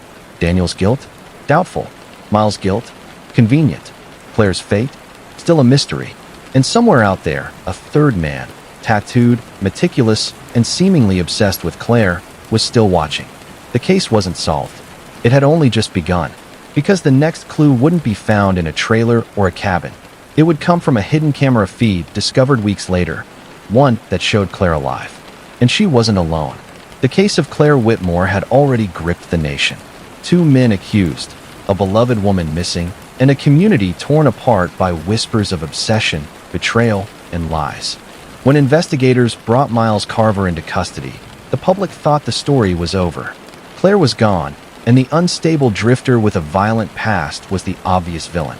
But deep in the Asheville Police Crime Lab, under the harsh glow of fluorescent lights, a single blood test shattered that illusion. A forensic tech named Jamie Rodriguez was processing the evidence late one night. She was meticulous, known for catching details others overlooked. She'd run the test twice, certain she'd made a mistake. But the result was undeniable. The blood on Miles Carver's boots, the smoking gun that had seemingly confirmed his guilt, wasn't Claire's. It was Daniel Hayes's. Detective Laura Simmons felt a chill crawl up her spine as Jamie read the report aloud. "Wait," Simmons said, gripping the edge of her desk. "You're telling me Miles wasn't even at the scene?" Jamie nodded, expression grave. "The blood belongs to Daniel. The type, the markers, everything matches him. And it's a significant amount. Not an accident. Someone cut themselves badly." The room fell silent. This wasn't just a mistake. It was a setup. Suddenly, every piece of evidence against Miles felt like a carefully constructed illusion. Simmons and her partner, Avery Cole, pulled out Claire's diary again, the one that had painted Daniel as a controlling monster. They'd read it dozens of times, combing through every tear-stained page, every frantic entry. But now, under scrutiny, something seemed off. Some of the handwriting slanted slightly differently. Certain words were formed with unusual flourishes, almost theatrical. Claire had been a meticulous writer. These entries, particularly the ones implicating Daniel as abusive, felt staged, like they'd been written by someone pretending to be scared. A handwriting expert was brought in. She spent hours analyzing the diary, comparing known samples of Claire's writing with the questionable entries. Her verdict? Large sections of this diary were forged. The investigation cracked open like a dam. For weeks, detectives had assumed Daniel Hayes was either guilty or wrongly accused. Now, it became clear he was both. He wasn't just a jealous boyfriend. He was a strategist. Daniel had weaponized Claire's own love of photography, turning her camera into a tool of deception. He'd planted her necklace in Miles's trailer. He'd staged his own injury to accidentally leave blood evidence in the wrong place. He'd forged her diary entries to craft a narrative of fear, hoping detectives would stop digging once they had a convenient scapegoat. But there was one problem Daniel hadn't anticipated. Claire was smarter than he thought. In the weeks leading up to her disappearance, she had begun noticing small details. Her belongings moved, her photos rearranged, her diary pages flipped. She'd confided in her best friend that she felt like someone was rewriting my life. Then, on that rainy Thursday night in November, she sent that chilling message to her sister. "Something feels wrong. Can't talk. We'll explain soon." She'd uncovered enough of Daniel's plan to know she was in danger, and she tried to run. Daniel Hayes was a brilliant architect by trade. He designed blueprints for sleek skyscrapers and boutique hotels. But in this case, he designed something far more sinister, a perfect crime. He meticulously studied Claire's photography trips, plotting the best location to stage her disappearance. He selected a remote gorge in the Blue Ridge Mountains, a place so treacherous and wild that a body could vanish forever. He wasn't just calculating. He was confident, so confident that when police first brought him in, he sat through interrogations calm and collected, even helpful. He'd already built the story in their minds. But forensic science has a way of unmasking even the cleverest monsters. Investigators turned their attention to the camera in the mud, the one that had seemingly provided evidence of a mysterious stalker. Daniel had tried to wipe it clean, but under ultraviolet light, technicians found the faint ridge patterns of his fingerprints. He'd been careful, but not perfect. The narrative he'd created began to crumble piece by piece. Detectives scoured every inch of Daniel's life, his sketches, his receipts, his GPS logs. They found evidence of late-night trips to the gorge, purchases of rope, tarps, industrial-strength cleaning supplies, and they found chilling search history on his laptop. How long for a body to decompose in water? Remote hiking trails near Asheville. How to forge handwriting. The final picture was horrifyingly clear. Daniel Hayes hadn't just killed Claire Whitmore. He'd orchestrated a psychological masterpiece to erase suspicion from himself and direct it toward another man. Miles Carver was nothing more than a pawn. When detectives arrived at Daniel's apartment to arrest him a second time, his calm demeanor was gone. He didn't resist. He didn't speak. He just smirked, as if to say, "You'll never find her." The trial was a media spectacle. Cameras swarmed the courthouse. True crime enthusiasts debated endlessly online. Claire's family sat in the front row every day, clinging to each word, desperate for justice. Prosecutors laid out Daniel's chillingly detailed plan, but there was one glaring hole in their case. They still hadn't found Claire's body. Without it, defense attorneys argued, there was no proof Daniel had actually killed her. Perhaps she'd run away. Perhaps someone else had harmed her. The jury deliberated for days, torn between the evidence and the lack of closure. Then came the photo. During a routine review of Claire's SD cards, a forensic photographer noticed something strange in one of the last images. It was a serene shot of a riverbank, ripples glinting under sunlight. At first glance, it was nothing, just another landscape. But when the image was enhanced, a faint reflection appeared in the water's surface. A man's face, his jawline, his eyes, his unmistakable smirk. Daniel Hayes. He'd been standing just behind Claire, captured unintentionally in her final photograph. The courtroom fell silent as prosecutors projected the image onto a giant screen. Claire had unknowingly taken the very photo that would convict her killer. The jury returned a guilty verdict. Daniel Hayes was sentenced to life in prison without the possibility of parole. Miles Carver was released. He walked out of jail a free man, but his life was forever marked by the ordeal. He'd been painted as a monster, hunted by police and vilified by the public. Now, he was just another name on a long list of people destroyed by Daniel Hayes' obsession. Claire's family never recovered her body. Search teams combed the gorge for months, but its jagged cliffs and raging waters held their secret. Instead, her final photograph became her memorial, an unintentional masterpiece that told the truth Daniel thought he'd buried forever. In the end, the story of Claire Whitmore wasn't just about a missing woman or a jealous man. It was about how evil can hide in plain sight. How the person holding your hand, the one smiling across the dinner table, can be the one planning your demise. It's about a monster, not lurking in alleyways or stalking from the shadows, but sitting beside you, brushing your hair from your face, whispering that everything will be all right. And sometimes you believe him. Welcome. If you crave chilling true crime stories, real mysteries, and twists you'll never see coming, you're in the right place. Subscribe now and join a community that never looks away from the truth. Because every week, we shine a light where others won't. Are you ready? Let's begin. Maplewood, Oregon. Population 12,431. A place where porch lights double as beacons of trust, where kids play tag in cul-de-sacs until the streetlights flicker on, and where the loudest sound on a Saturday night is a lawnmower being put back into the garage. Maplewood isn't the kind of town you read about in headlines. It's the kind of place you drive through and think, I could raise a family here. It's late spring, a Sunday morning, and the air smells faintly of blooming lilacs and fresh-cut grass. Neighbors wave at each other as they sip steaming mugs of coffee on their porches. The kind of Sunday where time feels slower, safer, softer. But by sundown, Maplewood will never feel safe again. 8-year-old Emily Carter wakes up in her small bedroom, painted pale yellow, sunlight streaming through sheer curtains. Her room is alive with the energy of a curious, imaginative child. A shelf lined with stuffed animals, each with a name only Emily can remember. Posters of cartoon ponies and ballerinas decorate the walls. On her nightstand, a framed photo, Emily and her best friend Chloe, cheeks pressed together, holding melting ice cream cones. Emily has always been independent for her age, a free spirit with a wild streak of curiosity. She's the kind of kid who asks why more than she asks how. This morning, Emily is already dressed. Pink shorts, a unicorn t-shirt, and her favorite light-up sneakers. the ones she insists make her run faster than anyone else in Maplewood. Downstairs, her mother, Sarah Carter, is in a whirlwind of camping gear, sleeping bags rolled tight, plastic bins filled with snacks and bug spray. The Carters have been planning this weekend trip for months, a short escape to the Cascade Mountains to celebrate the end of the school year. Emily's dad, Mark, is out picking up supplies.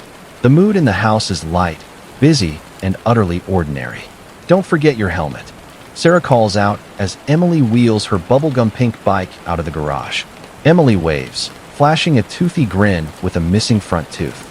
"I won't, Mom," she says, fastening the strap like a pro. She's headed to Chloe's house, just 3 blocks away.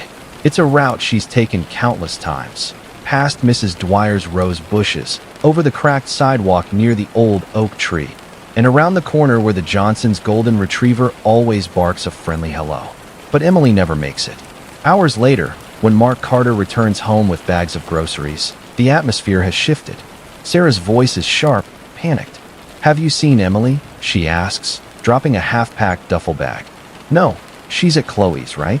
Sarah's face tells him everything. She called Chloe's mom. Emily never arrived. At first, panic hasn't fully sunk in. They check the backyard. They call neighbors. They walk up and down the street, shouting Emily's name, expecting her to come racing around a corner, cheeks flushed, full of excuses about getting distracted. But as the minutes pass, the laughter in their voices fades. The search turns frantic. Sarah's phone is trembling in her hand as she dials 911. By early afternoon, Maplewood feels different. Police cruisers are parked along quiet suburban streets. Neighbors peer from behind curtains. A sense of unease creeps in, but no one dares speak their fears aloud. A search party forms, neighbors, friends, even strangers spreading out across town. And that's when they find it, Emily's pink bike. It's lying on its side in the gravel alley behind an abandoned house on Willow Lane, a place kids whisper about but never enter. The handlebars are twisted as if yanked hard. The front wheel spins lazily in the breeze. And nearby, a single sneaker, Emily's. Sarah Carter collapses into her husband's arms as police tape goes up around the alley. The sense of dread is no longer unspoken. It's here. It's real. The abandoned house has been an eyesore for years, a crumbling 2-story relic left to rot after a foreclosure. Its windows are boarded up. Its porch sags under the weight of neglect. Weeds choke the front yard, and a rusted mailbox leans like it's about to snap. Parents tell their kids to stay away. Teenagers dare each other to get close. But no one actually goes inside. Until today. Inside, the air is heavy, stale, carrying the scent of mold and decay. Sunlight filters through cracks in the boards, cutting narrow beams across dusty furniture covered with sheets. Police officers sweep through each room, careful not to disturb potential evidence. The silence in the house is oppressive, almost unnatural. Detective Laura Briggs, a seasoned investigator known for her methodical mind, steps into the dim kitchen. Her eyes are sharp, scanning everything. The scuffed floorboards, the broken glass near the back door, the faint impression of footprints in the dust. And then she sees it, a smudge on the window near the back door. She leans closer. It's a handprint. She calls over a crime scene tech, who carefully dusts the glass. Within minutes, a chilling realization: the prints are tiny. They belong to a child. But they aren't Emily's. News spreads like wildfire.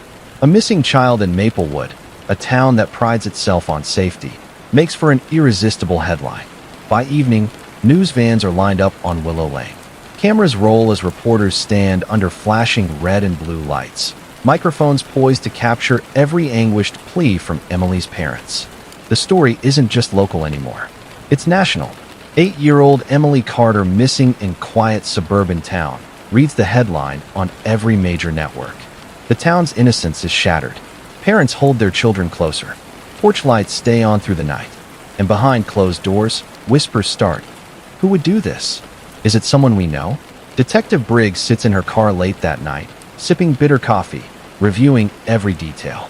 Briggs is in her early 40s, with a no-nonsense demeanor and a reputation for solving cases others can't. She's seen her share of tragedies, but something about this case unsettles her. Maybe it's the randomness, the boldness, the sheer audacity of snatching a child in broad daylight from a quiet neighborhood. Or maybe it's that handprint, a silent clue suggesting Emily wasn't the first child to come through that house. Briggs knows this isn't just a search. It's a race against time. As search parties fan out into the surrounding woods, tension ripples through Maplewood. Volunteers with flashlights comb through thickets. Police dogs sniff for Emily's scent. The town park, once filled with laughter, is now a command center with tents, maps, and officers in reflective vests. Every creak of a door, every rustle of leaves makes neighbors jump. Parents escort their kids everywhere, even to the mailbox. Local businesses put up Emily's picture in their windows. Flyers blanket telephone poles, a smiling little girl with brown pigtails, missing teeth, and bright blue eyes. Inside the Carter home, Sarah and Mark barely sleep. Sarah clutches Emily's favorite stuffed bunny, tears staining its matted fur. Mark sits at the kitchen table, staring at the front door, waiting for it to open. Police begin interviewing everyone in the neighborhood. Footage from doorbell cameras is collected. Strangers are questioned. But Detective Briggs notices something strange when she speaks to one of the neighbors, an older woman named Mrs. Dwyer. The woman seems nervous, wringing her hands, glancing over her shoulder. She swears she saw a dark van parked near the alley that morning, a van she didn't recognize. Briggs takes note, but something about Mrs. Dwyer's demeanor lingers in her mind. Night falls over Maplewood. The streets are quiet, but the tension is palpable, like a storm about to break. Somewhere, beyond the glow of porch lights and the flashing cameras, someone knows exactly what happened to Emily. Someone is watching the chaos unfold, unseen. And in the abandoned house on Willow Lane, forensic teams work late into the night. They bag evidence, photograph every corner. In a dusty upstairs bedroom, they find a single crayon, blue, worn down to a nub. Whose was it? And how long has it been here? The following morning, Detective Briggs stands in front of a crime board already covered in photos, maps, and leads. Her gut tells her this isn't random. This feels planned, calculated. The handprint isn't Emily's. The crayon isn't Emily's. The more Briggs uncovers, the more she feels like she's stepping into someone else's carefully constructed trap. And as she reviews the evidence for the 100th time, something gnaws at her, a detail she can't quite place. Something she missed. That's when the lab calls. The fingerprints on the window don't match anyone in the system. Not Emily, not a neighbor, not even a known offender. They belong to another unknown child. Detective Laura Briggs sits in her dimly lit office, a stack of case files spread across her desk like a morbid deck of cards. Outside, the clouds over Maplewood have darkened, mirroring the heaviness settling over the town. She runs her fingers along a folder marked in red, cold case. Briggs has seen this before, a town clinging to its illusion of safety while a predator roams free. She knows that if she wants to find Emily alive, she has to think beyond Maplewood. She has to dig into the past, and that's when she finds them. 5 years ago, in Ashwood, a town just 40 miles away, a 6-year-old girl named Lily Foster vanished without a trace. She'd been walking home from her grandmother's house, less than 2 blocks away. Her small backpack was found at the entrance of a boarded-up duplex that had been abandoned for over a decade. No one was ever charged. 3 years later, in Ridgefield, another little girl, Sophie Ramirez, age 7, disappeared while riding her scooter. Her scooter was discovered leaning against the wall of a shuttered gas station. Again, no suspects, no arrests. And now, Emily Carter. 3 girls, 3 towns, 3 abandoned properties. Briggs' heart pounds as she pins photos of Lily and Sophie on her investigation board next to Emily's. It's as if the case is speaking to her. She sees a pattern others missed. A predator isn't just striking at random. He's hunting. Carefully. Patiently. By the next morning, the story has grown too big to contain. National news networks swarm Maplewood. Satellite trucks line the streets. Helicopters buzz overhead. The media finally gives the faceless monster a name, the House Hunter. The nickname spreads like wildfire. Talk shows debate his motives. True crime podcasts churn out speculation. Reporters crowd the steps of Maplewood's police station, shouting questions as Detective Briggs slips inside, coffee in hand, her jaw tight with frustration. She doesn't care for theatrics. She wants results. But with every passing hour, fear strangles Maplewood tighter. Parents pull their kids out of school. Swing sets stand empty. Volunteers patrol playgrounds, armed with flashlights and suspicion. In a town where nobody used to lock their doors, windows are now nailed shut, blinds drawn. Briggs knows predators often hide in plain sight. She orders her team to re-interview every resident within a half-mile radius of where Emily disappeared. Nothing is too small. Nothing is irrelevant. The first lead is almost laughably ordinary. A white delivery van seen parked near Maple Street the morning Emily vanished. No one remembers the company logo. No one wrote down a plate number. But Briggs doesn't dismiss it. Then there's the new couple on Willow Lane, the one neighbors can't quite figure out. They moved in just 3 weeks ago. They keep to themselves. Friendly enough, but guarded. And then there's the reclusive old man, Arthur Grady. Retired, widowed, living in the same decaying house for decades. No one's seen him leave in days. His blinds stay closed. His porch light hasn't been on in years. Children whisper stories about him, claiming he's a hermit, a ghost, maybe even a monster. To Briggs, he's more than a rumor. He's a potential key. That afternoon, Briggs pulls up to Grady's property. The yard is overgrown, weeds clawing at the cracked driveway. The house looms like a shadow, its paint peeling in long strips, its shutters sagging. She approaches the front door and knocks. No answer. She knocks again, louder. Nothing. A neighbor peeks through their curtains across the street. Briggs senses eyes on her, whispers spreading. In a town this paranoid, her presence is a spectacle. Finally, the door creaks open a few inches. Arthur Grady peers out, a thin, gaunt man in his 70s, with watery blue eyes and a tremor in his hands. His voice is raspy, suspicious. "What do you want?" "Detective Laura Briggs," she says, flashing her badge. "Mind if I ask you a few questions?" Grady hesitates, glancing over her shoulder as if checking for an ambush. Then he opens the door wider. Inside, the house smells of mothballs and dust. The curtains are drawn, casting everything in a sickly yellow light. Briggs notices the meticulous order of the place. Newspapers stacked neatly, books arranged by size, no clutter out of place. "Do you live alone, Mr. Grady?" Briggs asks, her tone calm but firm. "Yes," he says, settling into an armchair. "Haven't had company in years." She studies him carefully, noting the way his eyes dart nervously around the room. "Were you home on Sunday morning?" Grady nods. "I was. Did you see or hear anything unusual?" "No." It's short, clipped, too rehearsed. Briggs presses. "You didn't see a pink bike? A little girl riding past your house?" Grady stiffens. "No." Her instincts tingle. Something is off. He's hiding something. She can feel it.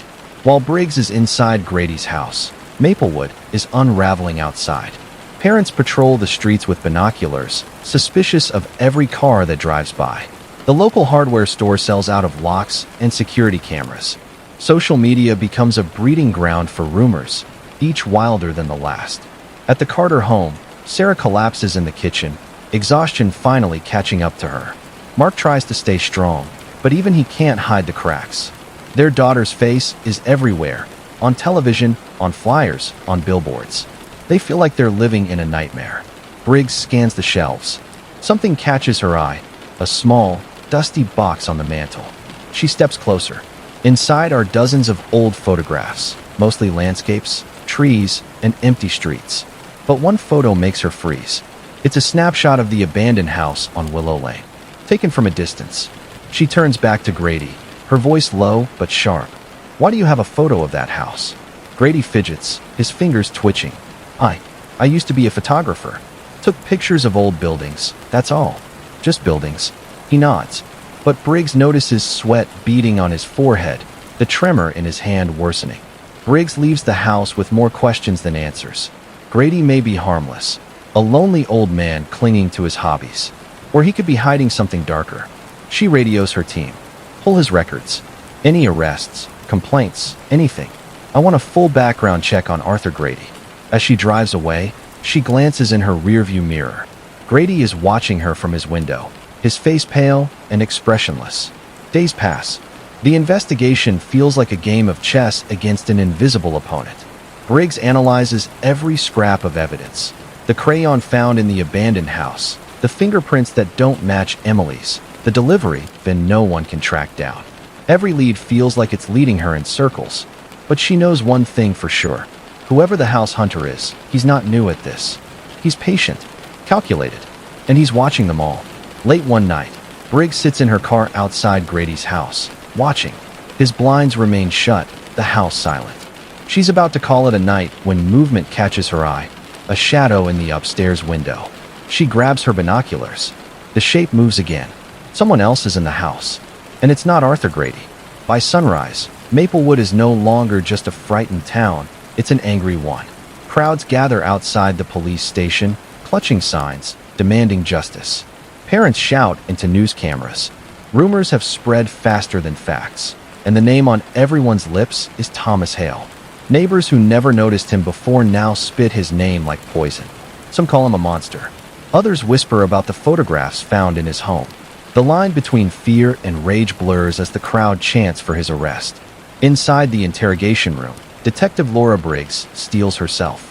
She knows the mob wants blood, but she also knows appearances can deceive. Hale sits hunched at the metal table, his wrists chained. He's in his late 40s, unshaven, with deep-set eyes that flick nervously around the room. He looks less like a predator and more like a man who's been swallowed by loneliness. Briggs drops a clear evidence bag on the table.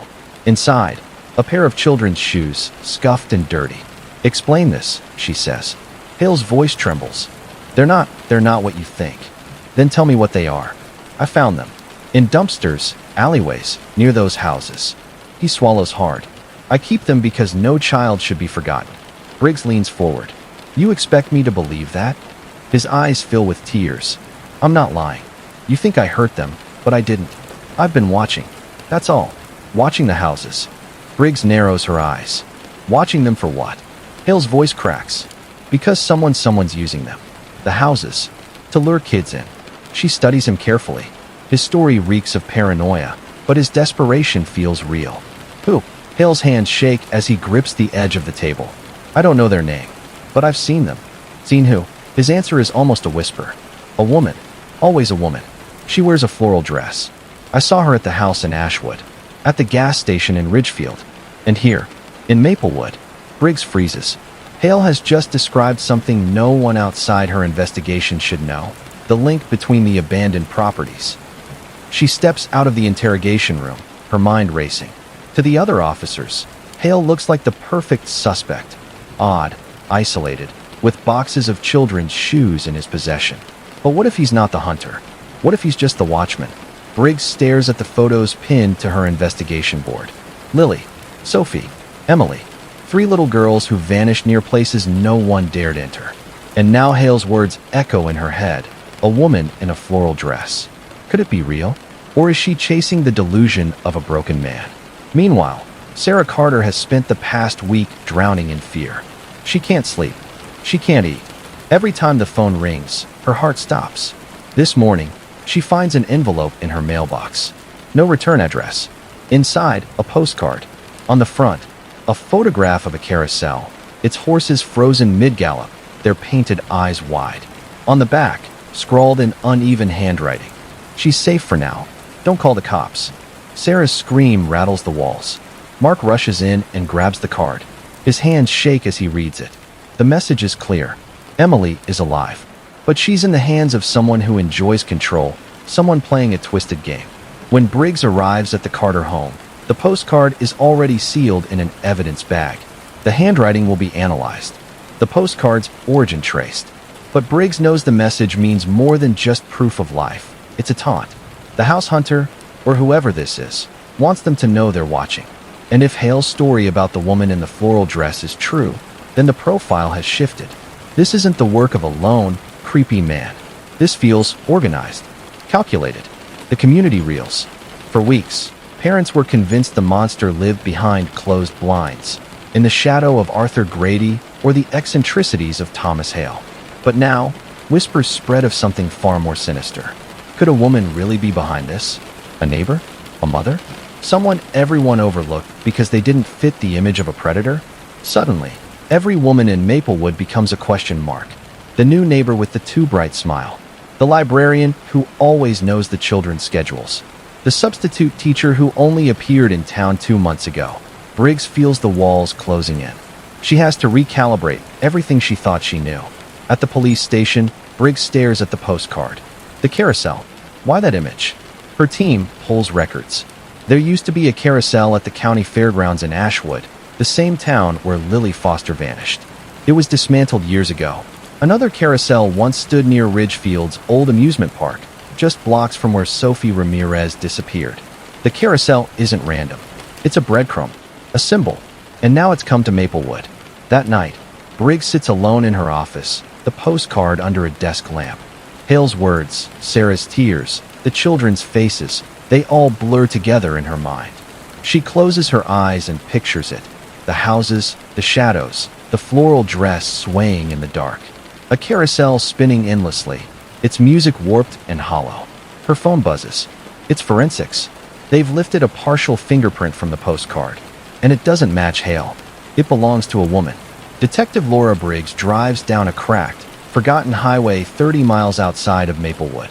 The air is heavy, overcast, as if even the sky knows what she's about to find. Her destination looms ahead, Fairwood Park, a once bustling amusement ground now left to rot. The sign at the entrance is rusted, letters peeling. The gates creak in the wind. Beyond them, an eerie graveyard of carnival rides stretches into the distance. Ferris wheel cabins swaying slightly, paint peeling from roller coaster beams, faded banners flapping like ghosts of laughter. Briggs' pulse quickens. The postcard had shown a carousel, and here it is, standing in the center of the park like a shrine. Horses frozen mid-gallop, their painted eyes dulled with dust, their smiles twisted and cracked. SWAT teams move in. Flashlights slice through the gloom. Every corner is searched, every ride inspected. But it's empty. No children, no captors, only silence. Another dead end. As the team disperses, Briggs lingers by the carousel. She runs her fingers over the postcard in her pocket. Something feels off. She checks the postmark again. Her stomach knots. The card wasn't mailed from Ashwood, not from Ridgefield, not even from the county where this amusement park sits. It was mailed from Maplewood, from Emily's very own neighborhood. The realization chills her. Whoever sent this didn't just want to taunt the Carters. They wanted to flaunt their proximity. They're right under everyone's nose. The next morning, Briggs returns to Emily's block. She's walked these streets a dozen times already, knocked on doors, taken statements, smiled politely at neighbors who offered casseroles and condolences. But now, she looks at them differently. Every house isn't just a home. It's a potential hiding place. Her eyes settle on the Petersons. The perfect family. The Petersons are the kind of family Maplewood prides itself on. Thomas and Rachel Peterson. 2 kids, teenagers, polite, high-achieving, always seen mowing lawns or helping with bake sales. Their home is immaculate. White picket fence, manicured hedges, a flag fluttering neatly on the porch. Since Emily's disappearance, the Petersons have been everywhere, bringing food to the Carters, organizing search parties, offering comfort on camera. Almost too perfect. Briggs knows from experience. Predators often hide in plain sight, wrapped in layers of charm and normalcy. Briggs doesn't make her move immediately. She orders discreet surveillance first. Officers park unmarked cars nearby. They watch the Petersons' routines. School runs, grocery trips, friendly waves to neighbors. Nothing suspicious. Until one night, when an officer notices the father, Thomas Peterson, wheeling a heavy box into the house at midnight. No lights on. No explanation. Briggs doesn't wait. The next day, she requests a quiet search warrant. The team moves in while the Petersons are away.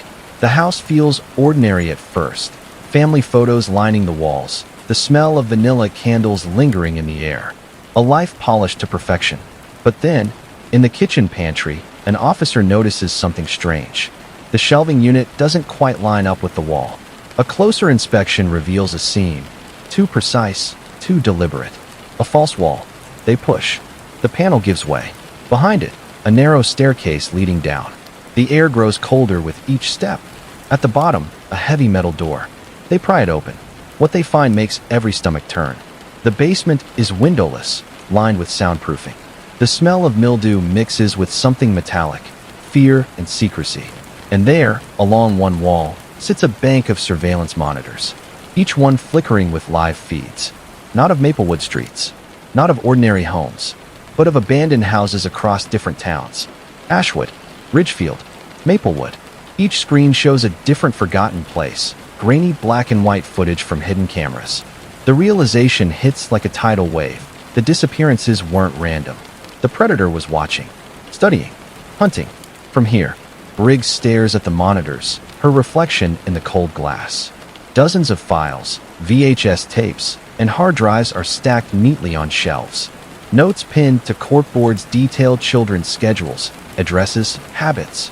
And then, she spots something worse. In the corner of the basement, a small wooden chair. A child's toy resting on the floor beside it. Emily's stuffed bunny. Briggs' hands clench into fists. Her voice is low but resolute. They've had her here. Upstairs, footsteps echo. The Petersons returning home. The officers freeze. Briggs signals for silence. The front door opens. Voices drift down. Laughter. Ordinary, casual. But nothing about the Petersons is ordinary anymore. The perfect family just became the perfect suspects. The quiet calm of Maplewood shatters under the weight of black-clad SWAT officers storming the Peterson home.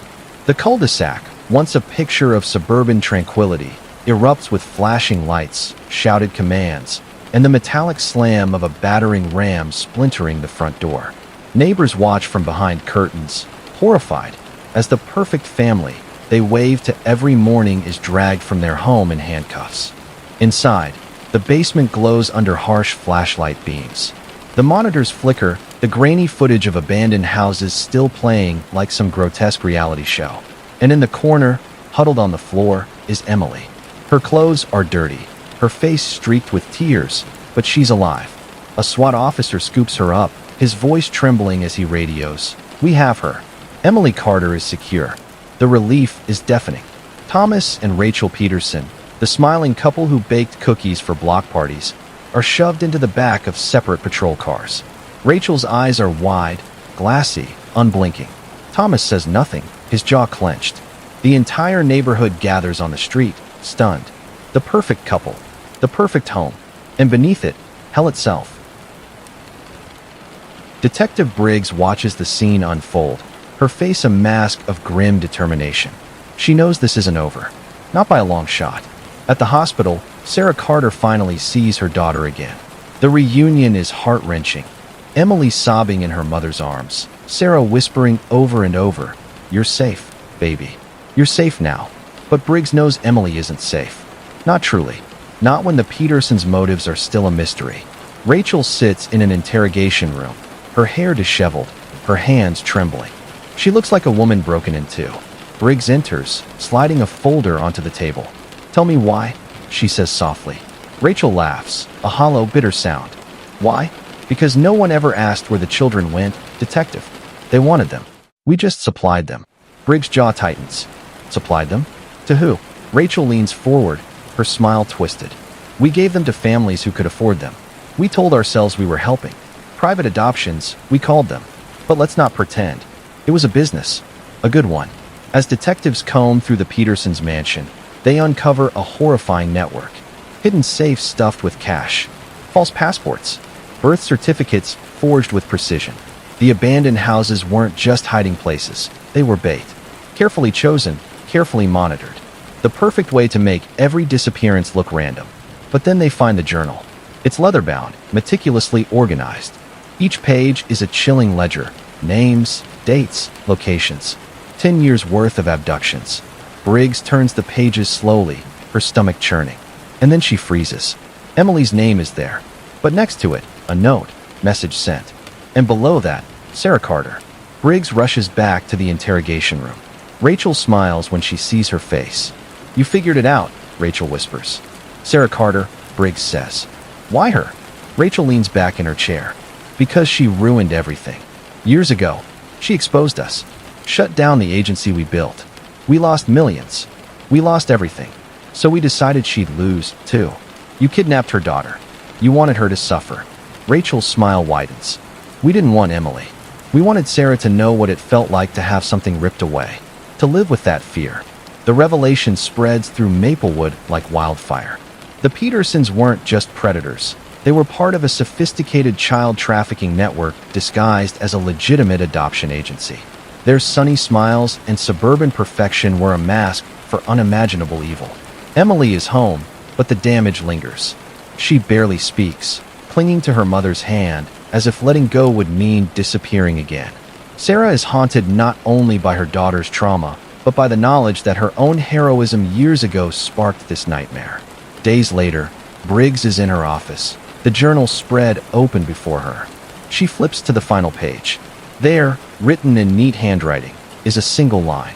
"We weren't the only ones. Look next door." Briggs stares at the words, her mind spinning. Next door? Was this another taunt? Another clue? Or a warning that Maplewood's nightmare has only just begun? Hey everyone, welcome to the channel. If you're into true crime stories told straight up, no distractions, just the story, then you're in the right place. Make sure to hit that subscribe button and like each video so you don't miss the next case I cover. Alright, let's get into today's story. It was 2007 in Antwerp, Belgium, a city known not only for its glittering trade in diamonds, but for something far older, far stranger. Beneath its cobbled streets and Gothic cathedrals stretched an invisible underworld, a labyrinth of vaults, tunnels, and safes, guarded not by myth but by science. A world where steel, concrete, and paranoia had fused into one simple promise: impenetrability. And at the very center of this web stood the Antwerp Diamond Center Bank. To the casual passerby, it was just another polished office building with reflective glass windows and polite security guards at the entrance. But to those who knew better, it was something closer to a modern-day fortress, an ark designed to safeguard billions in wealth: loose diamonds, uncut stones, polished gems, stacks of cash, gold bars, bearer bonds, and even private heirlooms of immeasurable sentimental value. The bank was not merely a bank. It was confidence for sale. Clients from across the globe, Israeli diamond traders, Italian jewelers, Russian oligarchs, Indian merchants, African suppliers, trusted it. And why wouldn't they? Every brochure, every whispered promise from the Diamond Center repeated the same line: no one gets in. No one gets out. The vault beneath the Diamond Center was advertised like a miracle of engineering. And for good reason. Let's slow down and picture it. Imagine standing in front of a door so thick it could laugh at dynamite. A steel wall designed to withstand drills, saws, fire, even explosions. Behind that door lay layers of defense so absurd they bordered on paranoia. Fingerprint scanners checked not just the ridges of your skin but the heat beneath them, making rubber gloves or fakes useless. Infrared cameras tracked every movement. Magnetic sensors registered any tampering, no matter how subtle. Seismic detectors, machines so sensitive they could pick up the vibration of a pencil falling to the floor, were tuned to catch even the faintest sound of drilling or cutting. And if, somehow, someone did manage to get inside while the vault was sealed, they would face another problem: time. Because at midnight, when the last employee left, the vault shut down completely. Not even the guards on duty could open it again until morning. No override. No emergency exit. Nothing. In essence, the Diamond Center vault wasn't just a safe. It was a temple of security, worshipped by those who used it, feared by those who dreamt of robbing it. And for decades, it worked. No break-ins. No breaches. No scandals. In Antwerp, the diamond capital of the world, a place where billions changed hands every week, that kind of perfection was not just impressive. It was legendary. The vault was whispered about the way people talk about Mount Everest. A challenge. A monument. Untouchable.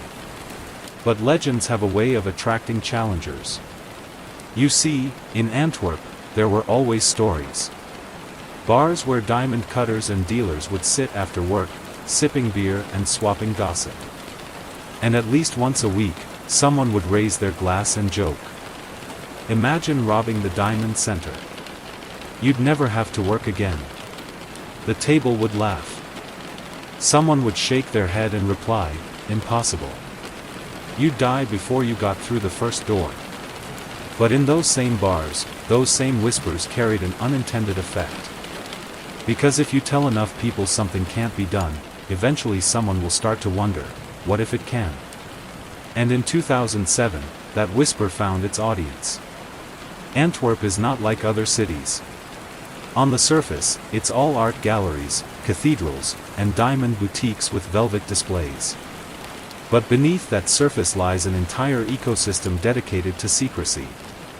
Deals worth millions are made on a handshake. Papers are burned as quickly as they're signed. Family dynasties guard diamond cutting techniques the way other families guard recipes. And then there are the vaults. Not just the diamond center, but dozens of them, scattered like hidden organs beneath the city. A subterranean nervous system, pulsing with wealth. To most people, this underground is invisible. But for those who move in shadows, for thieves, smugglers, and masterminds, it is a map. A puzzle. A challenge waiting to be solved. And in the winter of 2007, one man looked at that map and saw opportunity. His name was Leonardo Notarbartolo. To the outside world, he was just another Italian businessman. He dressed well. He smiled easily. He knew how to talk to people in a way that made them trust him. He could walk into a diamond dealer's office, shake a hand, and leave with a deal. But beneath that charm was something else. Leonardo was not just a businessman. He was a thief. A professional. A man whose career had been built on taking what others swore was untouchable. And when Leonardo looked at the diamond center, he didn't see a fortress. He saw a puzzle. One with a solution. But here's the thing about Leonardo, he never worked alone. Every great heist in history has something in common, a crew. Not just a group of criminals, but a team where every piece fits perfectly. And Leonardo's crew was exactly that. There was the genius, a man obsessed with locks, alarms, and sensors. He could spend hours staring at a mechanism until he knew exactly how to break it. There was the muscle, strong, quiet, and loyal, who could handle heavy lifting and, if needed, intimidation. There was the shadow, a man so skilled at slipping past cameras and guards that it was as if he barely existed. And then there was Leonardo himself, the planner. The talker. The one who could walk right into the diamond district, sit with dealers, laugh, shake hands, and leave without anyone suspecting a thing. Together, they weren't just criminals. They were artists. And the Diamond Center vault was about to become their masterpiece. Every vault has a weakness. A hidden crack in the armor. Sometimes it's in the technology. Sometimes it's in the people who run it. But it always exists. And that's where Leonardo's genius came in. Instead of rushing in with drills and explosives, he studied. He observed. For months, even years, he lived in Antwerp, blending in, pretending to be just another face in the crowd. He rented an office inside the Diamond Center itself, just meters away from the vault. From there, he watched. He learned the rhythms of the guards. The habits of the employees. The way the building breathed. And slowly, piece by piece, he began to see the flaw. The Diamond Center boasted about its perfection. Its impossibility. Its paranoia. But the thing about paranoia is this, it makes you trust the system more than the people. The vault was secure, yes.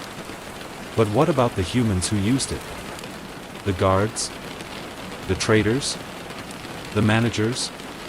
Because in the end, no matter how advanced the technology, every fortress relies on one fragile element, human behavior.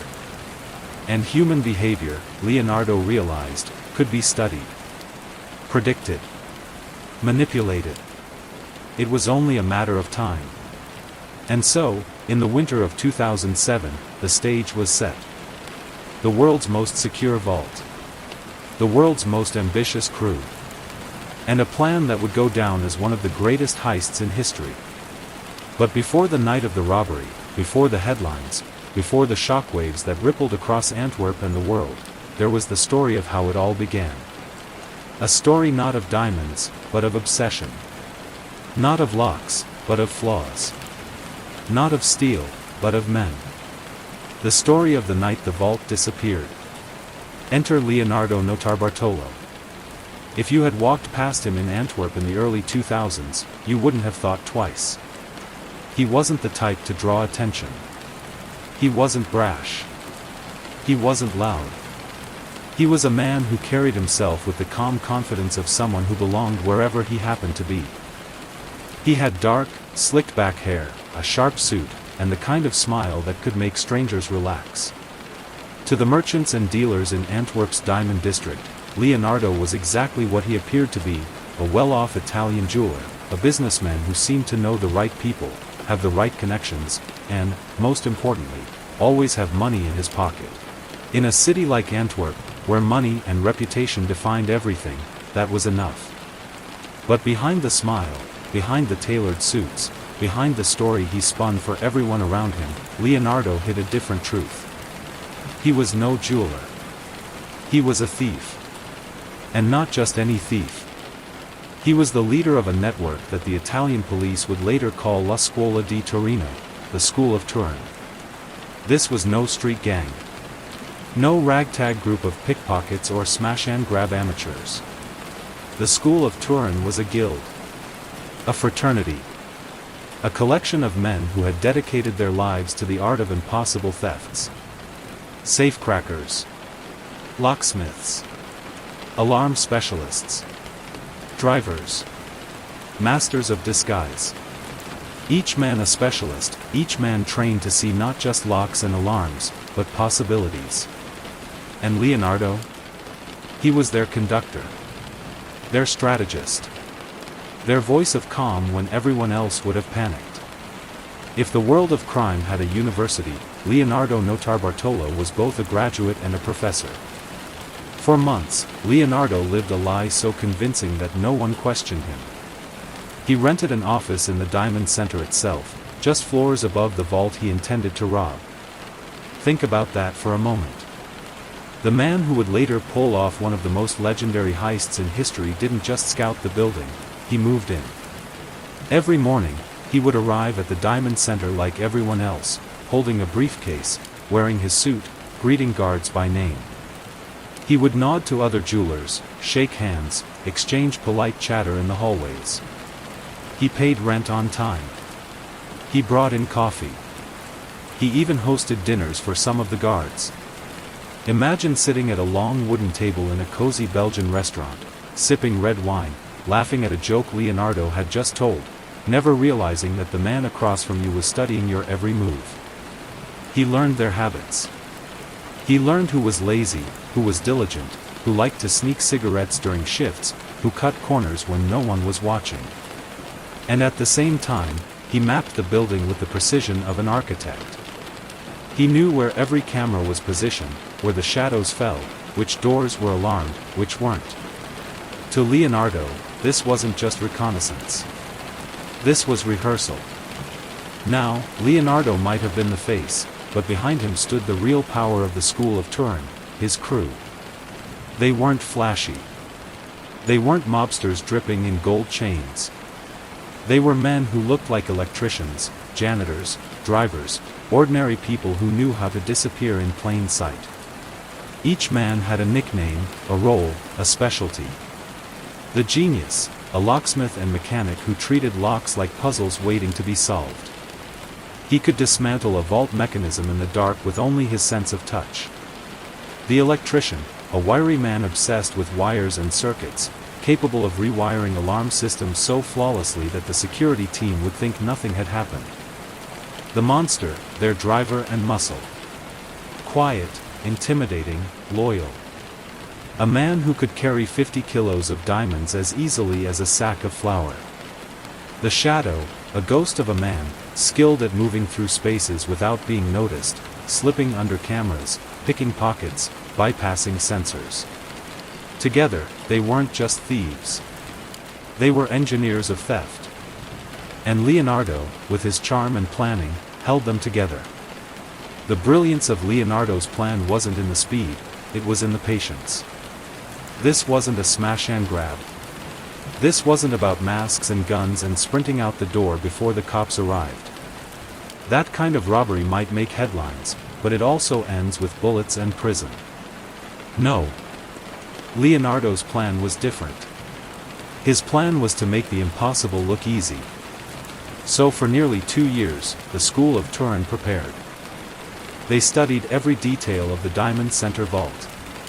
They built replicas of its locks and alarms, practicing over and over until their movements became muscle memory. They tested sensors in rented warehouses, timing themselves against stopwatches. And the entire time, Leonardo kept up appearances. He smiled. He traded small talk. He let himself be seen, not as a threat, but as a friend. The guards trusted him. The traders trusted him. Even the managers of the Diamond Center trusted him. And that was the greatest trick of all. Because the closer he got to them, the less suspicious he became. What Leonardo understood, and what the Diamond Center never saw, was that perfection is an illusion. The vault was protected by 10 layers of security, motion detectors, infrared heat sensors, magnetic locks, seismic alarms, video surveillance, and more. On paper, it was unbeatable. But in practice, each layer was designed and operated by humans. And humans make mistakes.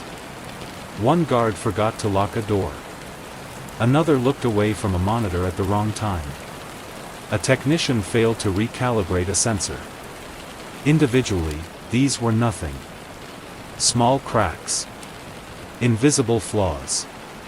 But together, under the watchful eye of a man like Leonardo, they formed a pattern. And patterns can be exploited. There's a story told by investigators later, after the heist. One night, Leonardo invited 2 guards to dinner. They laughed, drank, ate too much. And at the end of the night, Leonardo excused himself to the bathroom. But instead of going to the restroom, he slipped quietly through the restaurant's back hallway and into the coat room. There, he carefully went through the guards' jackets. Not for money. Not for wallets. But for keys. He held them up, memorized their shapes, felt their grooves with his fingertips. Then he returned them exactly as he had found them, washed his hands, and walked back to the table as if nothing had happened. The guards never knew. To Leonardo, it was a test. A rehearsal. Proof that trust was the ultimate security flaw. By late 2002, everything was ready. The crew had practiced for months. Leonardo had memorized the vault's layout down to the centimeter. Every guard had been observed, every camera mapped, every alarm studied. The plan was as precise as a symphony. There would be no guns. No violence. No chaos. Only silence. Only shadows. Only the sound of locks giving way to hands that had rehearsed 1,000 times. And in February of 2003, Leonardo gave the order. The school of Turin would attempt the impossible. They would rob the Diamond Center Bank. Not just rob it. Empty it. And in doing so, they would pull off what would later be called the heist of the century. It was Saturday, February 15, 2003. Valentine's weekend. In Antwerp, the restaurants were full, couples strolled hand in hand under the glow of street lamps, and the Diamond District, usually buzzing with traders, jewelers, and couriers, was quiet. By midnight, the neighborhood was a ghost town, watched over only by the glow of security lights and the occasional patrolling guard. But deep beneath the Diamond Center, another story was beginning. One that would enter history not as a love story, but as the night the unthinkable happened. At midnight sharp, the vault was sealed, as it always was. No exceptions. No overrides. It was the golden rule of the Diamond Center: once locked, it would not open again until morning. The guards on duty relaxed into their usual rhythm. Cameras hummed, sensors blinked, the building fell into its predictable routine. To them, it was just another Saturday night shift.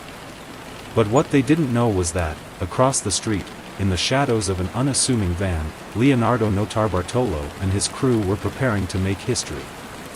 Each man was dressed not in black jumpsuits like in the movies, but in ordinary workman's clothing. They looked less like burglars and more like electricians coming off a long shift.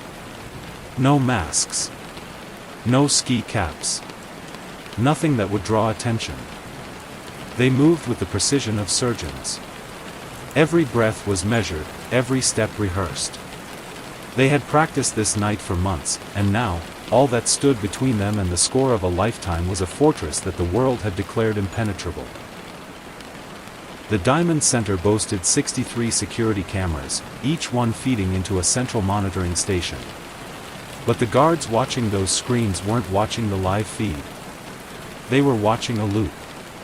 Earlier, during one of Leonardo's scouting missions, the crew had planted tiny cameras to record the building's footage. Weeks before the heist, the genius, an electronics wizard, had infiltrated the security hub and quietly patched in pre-recorded footage. So when the guards glanced at their monitors that night, what they saw was normal. Empty hallways. Closed doors. Silence. What they didn't see was Leonardo's crew, slipping past the cameras like phantoms. The vault corridor was laced with motion detectors, sensitive devices capable of picking up the smallest movement. They were designed to trigger alarms if anything shifted in the dead of night. But here's where genius met simplicity. Instead of dismantling the detectors, the crew neutralized them with something you might have in your own bathroom cabinet: hairspray. In the days leading up to the heist, they had carefully misted the sensors, coating their lenses with a thin, invisible film. The result? The detectors became blind. They couldn't register movement. As the crew walked calmly through the hall, alarms stayed silent. A $100,000 security system defeated by a $2 can of hairspray. At the end of the corridor, the vault door loomed. A steel giant designed to resist drills, torches, and explosives. It was the kind of door that, on paper, should have been the final line of defense. But to the genius, it was just another puzzle. Where most thieves would have tried brute force, he used finesse. The lock was complex, yes, but with patience and skill, he picked it with the same ease a child might use to open a toy chest. Click. The vault surrendered. The crew stepped into a chamber that seemed to hum with silence.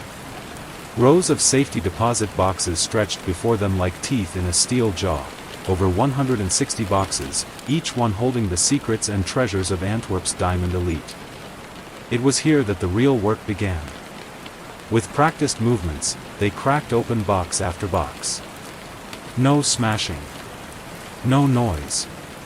Every lock was bypassed with surgical precision. Inside, they found diamonds in velvet pouches, stacks of cash, envelopes filled with bearer bonds, and gold bars wrapped like loaves of bread. Some boxes held personal heirlooms, rings, necklaces, antique watches, passed down through families for generations. Others held nothing but raw stones, each one worth a fortune. The men worked methodically, emptying box after box into duffel bags. Their gloves never faltered. Their breathing never broke rhythm. Time seemed to slow. Each deposit box opened was another secret stolen. Another fortune erased.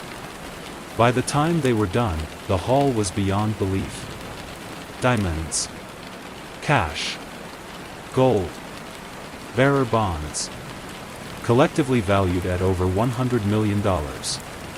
Some estimates went higher, suggesting the true total might have been closer to $200 million, depending on the stones that were never recovered.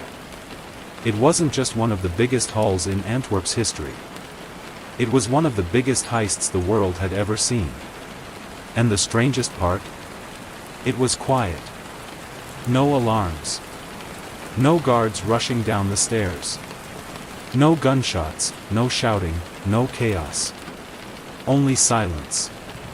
The school of Turin had done the impossible. By 5 a.m., the crew had vanished. They slipped out the way they had come in, carrying duffel bags stuffed with fortunes. Their exit was as silent as their entry. No broken doors, no shattered glass. Just shadows retreating into the night. When the guards finally unlocked the vault at 7 a.m., what they found didn't make sense. The room looked untouched. The door was intact. The cameras showed nothing unusual. The alarms had never triggered.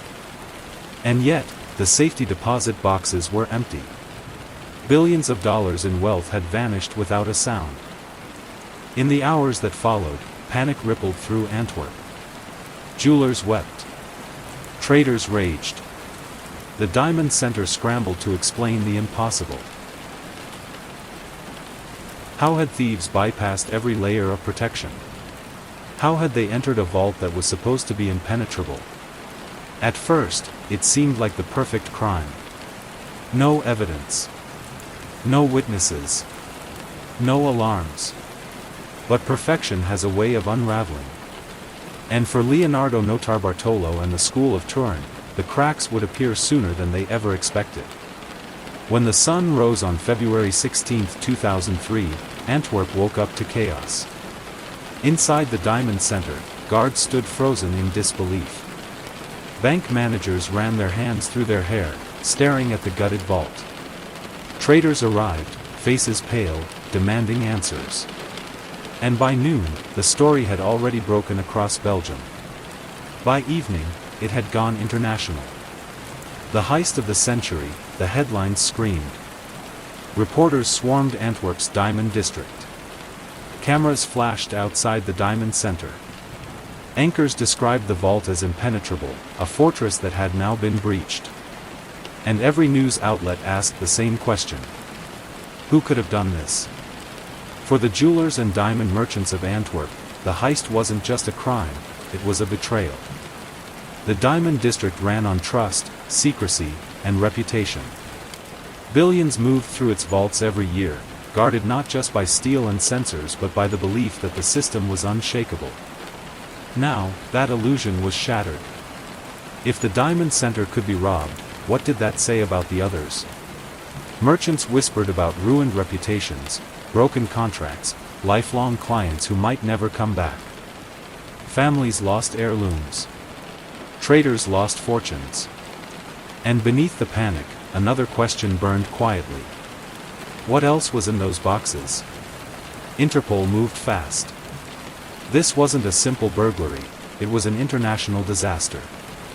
With over $100 million gone, the case demanded one of the largest manhunts Europe had ever seen. Agents combed Antwerp, questioned traders, checked flight records, analyzed every second of security footage.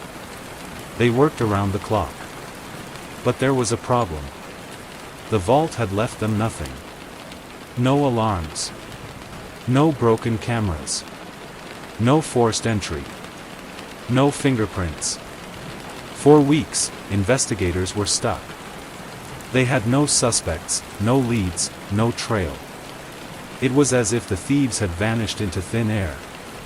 Then came a stroke of luck. Miles outside Antwerp, a farmer walked through his land and noticed something strange near the edge of the woods. Piles of trash. Not ordinary trash, bags filled with shredded paper, scorched envelopes, burned fabric. Curious, he pulled one open. Inside, he found receipts, diamond wrappers, and scraps of security footage. The farmer called the police. Within hours, forensic teams were combing through the bags. And buried among the ashes, they found it, a single receipt. A fuel receipt. With one name on it. Leonardo Notarbartolo. It was almost laughable. The man who had orchestrated one of the most brilliant heists in history, the man who had bypassed cameras, sensors, and locks that the world swore were unbreakable, was undone by the most human of mistakes, littering. He and his crew had tried to burn their evidence in the woods. But in their haste, they had left behind just enough for investigators to piece it together. That receipt was all Interpol needed. Within days, Leonardo Notarbartolo was arrested. In court, Leonardo didn't deny his role. He admitted he had been part of the heist. But then, He dropped a twist no one saw coming. He told the court the story everyone knew was wrong. According to Leonardo, the school of Turin hadn't stolen anywhere near $100 million. The true take, he claimed, was far less. So why had the Diamond Center and the insurance companies announced such an astronomical figure? Because, Leonardo said, they had something to hide. The courtroom buzzed. Journalists scribbled furiously, jurors exchanged uneasy glances, investigators frowned. Leonardo leaned forward, his voice calm but steady, and delivered the line that would haunt the case forever. What we took was nothing compared to what was already gone. What did he mean? According to Leonardo, many of the boxes in the Diamond Center weren't holding diamonds at all. They held things the public wasn't supposed to know about, undeclared cash, black market deals, perhaps even evidence of money laundering. By inflating the value of the heist, the insurers and the Diamond Center weren't just protecting themselves from scandal, they were covering up what had already disappeared long before the school of Turin ever walked into that vault. To this day, no one knows the full truth. Were the thieves exaggerating to make themselves look clever? Were they trying to downplay the crime and their sentences? Or was Leonardo right? Did the Diamond Center and the insurers seize the moment, using the heist not just as a cover story, but as a way to bury secrets too dangerous to ever come to light? The numbers never fully added up. Many of the alleged diamonds were never reported missing. Many were never recovered. And some traders whispered privately that the real victims weren't the merchants at all, but the shadowy networks who used Antwerp's vaults to move untraceable wealth across borders. If that was true, the school of Turin hadn't just pulled off the heist of the century. They had accidentally pulled back the curtain on an entire world the public was never meant to see. Leonardo Notarbartolo was sentenced to 10 years in prison. His crew faced similar fates. And yet, most of the diamonds were never found. Even today, the majority of the loot remains missing, scattered, hidden, or quietly sold off in backroom deals. Interpol got their thieves. But the diamonds? The truth? That part of the story vanished into the shadows. 2 decades later, the Antwerp diamond heist still fascinates. It wasn't just about money, it was about daring. About the arrogance of a crew who thought they had beaten the system. About the fragility of trust in a city built on secrecy. But more than anything, it's about that final mystery. Leonardo's words still echo. What we took was nothing compared to what was already gone. Was it a lie? A taunt? Or a glimpse of a truth so dark, it was easier to bury it under headlines of stolen diamonds than to face it head-on? That's the real question. And it remains unanswered. To this day, only a fraction of the stolen diamonds have ever surfaced. A few stones popped up years later, quietly sold on the black market. A handful of pieces were recovered during police raids. But the overwhelming majority, the glittering heart of the heist, vanished. Gone. Never seen again. And yet, the whispers remain. Whispers that Leonardo Notarbartolo was telling the truth. That the Diamond Center vault wasn't just a fortress for jewelers, it was something darker. A hub for undeclared assets. For untraceable wealth. For diamonds mined in war zones, blood diamonds, that needed to be hidden before they could be laundered into the legitimate trade. If that was true, then the story changes completely. The school of Turin weren't the only thieves. The real heist may have happened long before Leonardo and his crew ever stepped inside.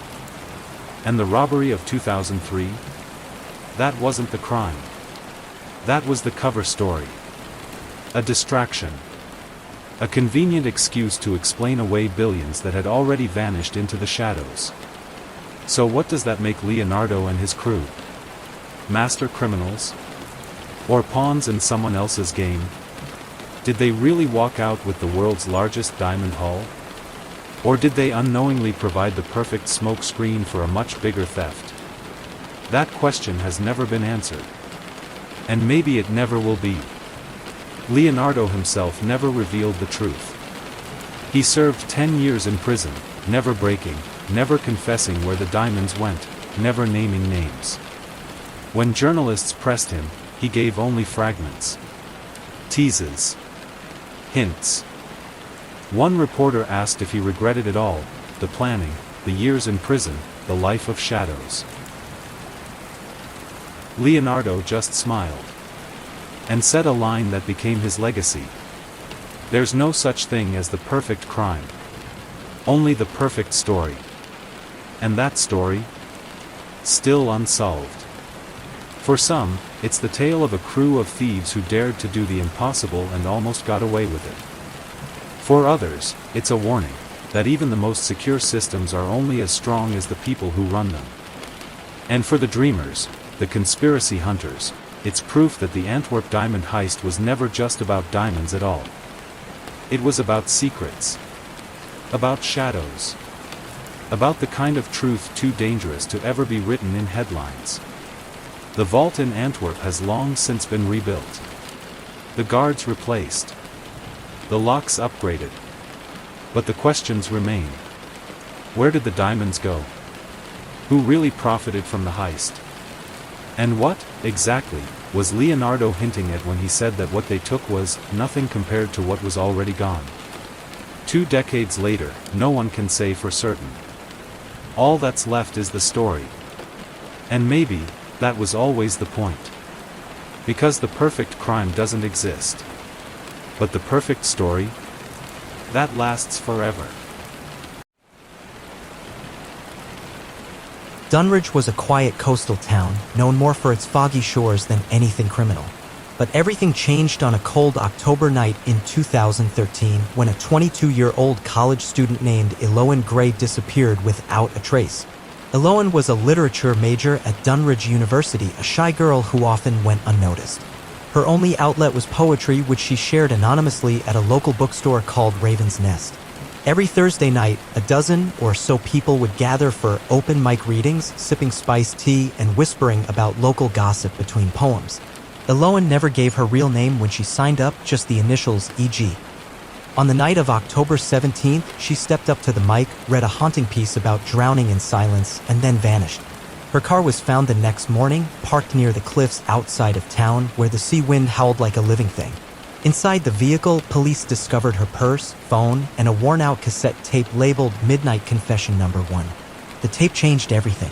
Detective Rowan Merrick had seen strange things in his 20 years with the Dunwich PD, but this felt personal. He'd heard Eloan read once, years before, and something in her voice stuck with him. A quiet intensity, like someone living with ghosts. The tape was sent to the lab for analysis, but an old technician named Hal couldn't wait. He popped it into an ancient tape deck in the evidence room. It began with static, then a girl's voice, soft, uncertain. "This is for no one, and for everyone. I don't know if I'm sorry. I just need someone to know what happened." What followed was a fragmented confession. Eloan spoke of someone named the Watcher, of strange lights near the cliffs, and of being followed. She mentioned a secret meeting in the university's closed-down observatory and a recurring dream of sinking beneath black water. "He comes when the fog is thickest," she whispered. "And he always knows your name." That same day, a janitor at Dunwich University reported finding something odd in the observatory, a leather-bound journal with the initials EG scorched into the cover. The entries grew more frantic over time, sketches of eyes in the margins, half-written poems about being swallowed whole, pages torn out. As the investigation deepened, more secrets surfaced. A second cassette tape was discovered 2 weeks later, buried in a shallow grave behind Raven's Nest. This one was labeled Midnight Confession No. 2. The voice on the tape was still Eloan's, but something was different. Detached. "Hollow. I thought I could hide," she said. But he was already inside the story. People in Dunwich began to talk. Old legends resurfaced, tales of the Grey Fog, a time every decade or so when the town would lose someone without explanation. In 1993, a boy named Thomas Vale vanished on a foggy October night. In 1983, it had been a teacher. Each disappearance occurred 10 years apart. Each one left behind something, a poem, a tape, a journal, fragments of someone unraveling. Eloan, it seemed, knew this pattern. Her final journal entry read, "It's not death I fear. It's becoming a story told by someone else." Detective Merrick's obsession grew. He pored over every detail, retraced Eloan's steps, even read her poetry aloud in the empty bookstore after hours, hoping for some kind of answer. And then, on the 10th anniversary of Eloan's disappearance, the fog returned, thicker than anyone had seen in years. That night, a new tape was found on Merrick's porch. It was labeled Midnight Confession Number 3. And it wasn't Eloan's voice anymore. The tape was played by the local authorities. A man's voice came through the static. Calm, articulate, almost soothing. She screamed for a long time. I told her no one would hear. I buried her near the old bridge, the one they closed after the storm. At first, the police believed it was a twisted prank, but a veteran detective named Harold Vane recognized the details. In 1996, a woman named Claire Wendell had gone missing after attending a folk music concert in town.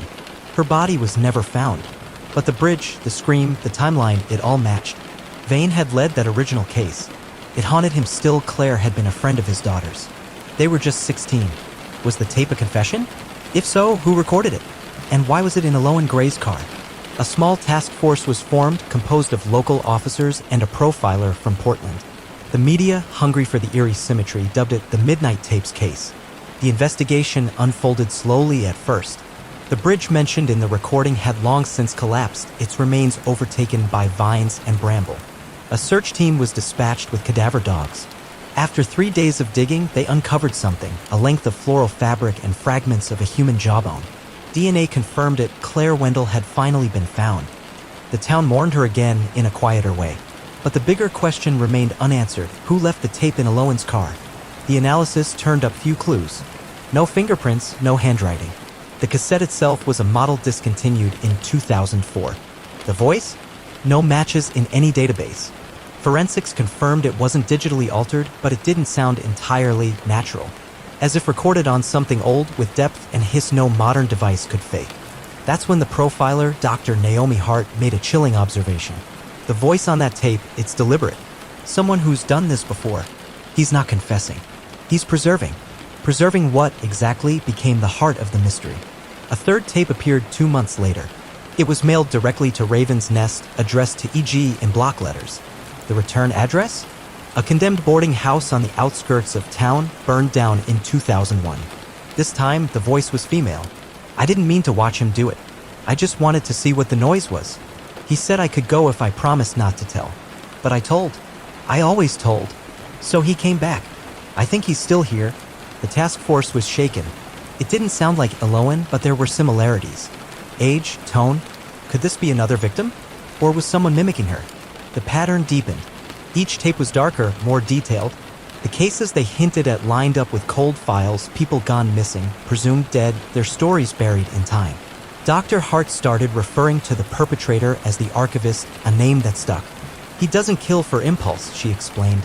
He curates, selects. Each disappearance has meaning. Each tape is an entry. This is a serial predator with ritual, and Eloan may have stumbled onto his archive. Detective Vane didn't sleep much after that. He began connecting old dots. At least 5 unsolved disappearances from 1973 to 2013 now looked suspicious. All in October. All within a 50-mile radius. And all, somehow, now speaking through the tapes. In 2015, 2 years after Eloan's disappearance, a 4th cassette surfaced. Unlike the others, this one had no label. It was found in a hollow tree outside town, wrapped in cloth, sealed with wax. The voice this time was unmistakable. Eloan. But she wasn't scared. This is the last one I'll make. If you're hearing this, I was right. He collects stories, but stories change depending on the teller. So I changed mine. He thought he ended me, but he doesn't know how to read between the lines. From that moment, the case turned. Locals began reporting sightings of a man in outdated clothing, seen standing in the fog near the cliffs. Several described hearing whispered poetry in the wind, verses from Eloan's last public reading. The Midnight Tapes case wasn't just about murder anymore. It had become a war of stories between a killer who curated pain and a poet who refused to be silenced. To this day, no one knows where Eloan is. But every October, a new tape appears, left at the bookstore, at the university steps, even once in Detective Vane's mailbox. Some are confessions. Some are warnings. And one, just one, ended with a sound never heard on any of the others. The turning of a page. Dunridge was a postcard town, white picket fences, a pristine harbor, friendly nods at the corner cafe. But behind closed doors, it was steeped in secrets. Corruption had once run deep in the local police. From the late 70s through the early 2000s, certain cases were quietly dropped, others tampered with. Records vanished. Evidence misplaced. People disappeared. Detective Harold Vane had seen enough to know when a town wanted to forget. He retired in 2004, worn down, bitter. But when the Midnight Tapes case broke wide open and Claire Wendell's remains were discovered exactly where the voice on the tape claimed, Vane returned, unofficially. The case was too familiar, too personal, and he was convinced the man who took Claire was the same one who took Eloan. But the police weren't moving fast enough. There were too many rules, too many ghosts, too much red tape. So someone else decided to move faster. Eloan's best friend, Marla Benton, didn't wait for permission. She had been roommates with Eloan since freshman year. Polar opposites, Marla loud, impulsive, allergic to silence, Eloan quiet, inward, poetic. But there had been a bond. And when Eloan vanished, it was like someone ripped the roots out of Marla's life. She started with Eloan's journals stacked high in their shared closet, most of them scrawled in ink so pale it was nearly invisible. Dozens of them, bound in leather, fabric, even cardboard, each one numbered out of order as if Eloan never quite trusted time to move forward. One recurring line haunted Marla. He speaks at midnight. He buries them in verses. It wasn't just one entry. The phrase repeated again and again, always with slight variations. He whispers to the lost at 12:01. Buried beneath words no one reads. The voice in the poem is not always the poet. At first, Marla thought it was metaphor. Eloan had a flair for the Gothic. But as she began mapping dates and poems, a pattern emerged. Eloan had written poems for people who disappeared in Dunwich. Not just Claire Wendell. Marcus Drew, age 15, vanished 1985. Poem dated October 13th, same year. Anna Fields, teacher, disappeared 1993. Entry, she left the class but not the chalk. Caleb Morris, janitor, last seen 1977. Line, he kept the keys. He locked himself away. Each poem was dated before the disappearance. Almost like Eloan had known. Marla brought her findings to Vane. He didn't dismiss her. Not this time. She was tracking him, Vane said, poring over the pages. Or maybe he was feeding her. She wrote what she heard. Feeding her. Marla asked. Think about it, he said. If he speaks at midnight and she's writing what she hears, what if the poems aren't hers? The idea chilled Marla to the core. The thought that her friend had become a conduit for someone or something far darker. That the poems were transcripts, not expressions. Worse still, in one journal, scrawled between the lines in red ink, was a single entry that didn't match Eloan's handwriting. Marla will come looking next. She hadn't told anyone she was investigating. Not even her boyfriend, not the bookstore regulars, not the cops. And yet, the journal had known. That night, Marla began hearing whispers in her apartment. Just after midnight. Soft, rhythmic, like poetry being read inside a sealed room. She pressed her ear to the wall. Nothing. She unplugged all electronics. Still, the voice persisted. And always the same refrain. He buries them in verses. Detective Vane requested access to a defunct evidence locker from the 90s. Inside were a few damaged tapes, most unplayable. But one had a faint label, Testimony, Wendellead. It hadn't been cataloged. Vane had never seen it before. He played it. The tape crackled. Then, you don't understand. It's not just him. It's the pages. They don't forget. They don't forgive. The voice was female. Young. And familiar. It wasn't Claire Wendell. It sounded like Eloan. But it was dated 1996, 17 years before she disappeared. Now two timelines were tangled, 1996 and 2013, connected by poetry, by voices in the dark, by a killer who never aged and always left words behind. The town of Dunwich, once proud and picturesque, had become a web of stories wrapped in silence. And at the center of it all was a question no one wanted to ask out loud. What if the killer wasn't a man at all? What if it was a story? And stories, as Eloan once wrote, can never truly be buried. 2 weeks after the first tape, another one arrived, mailed directly to the Dunwich police station in a plain envelope with no return address. Inside was a second cassette labeled in the same stark handwriting. Midnight Confession number 2. The officers gathered in the evidence room again, silent as the tape hissed to life. The voice returned calm, detached, almost eerily at peace with itself. She was so quiet. It's better that way. She didn't fight, just listened. They always listen in the end. The The confession went on for nearly 9 minutes, describing the abduction, the drive into the woods, and a house, the one with ivy over the windows near the stone wall where the birds don't sing. A place most Dunridge locals had long forgotten. Vane, now fully entrenched in the investigation again, narrowed it down. He remembered the house burnt out in 1986, rumored to have belonged to a reclusive writer. Locals called it Hollow's End, though it never appeared on any official town records. A team was dispatched. The house was there, just as described, cloaked in silence beneath a canopy of black pine. In the basement, amid rubble and mildew, they found a shallow grave beneath warped floorboards. Inside were skeletal remains, bound with fabric strips and buried with a rusted hairbrush and a rotted journal. Dental records later confirmed the victim. Rebecca Lang, missing since 2001. She'd been a high school senior at the time. Disappeared walking home from a party. Her case had gone cold within a year. Now she had a voice, her killers, and it was the same one that had confessed to Claire Wendell's murder. 2 murders, 2 tapes, 1 voice, and Elowen Gray was still missing. The task force met that night in what used to be the Dunridge Library's reading room. Every board creaked, every window fogged with sea mist. Vane stood before the caseboard, a dense cluster of maps, faces, poems, and cassette diagrams. He's not just killing, Vane said. He's curating. Each victim's silence becomes his voice. Dr. Naomi Hart, the profiler from Portland, nodded. And with Elowen, it's different.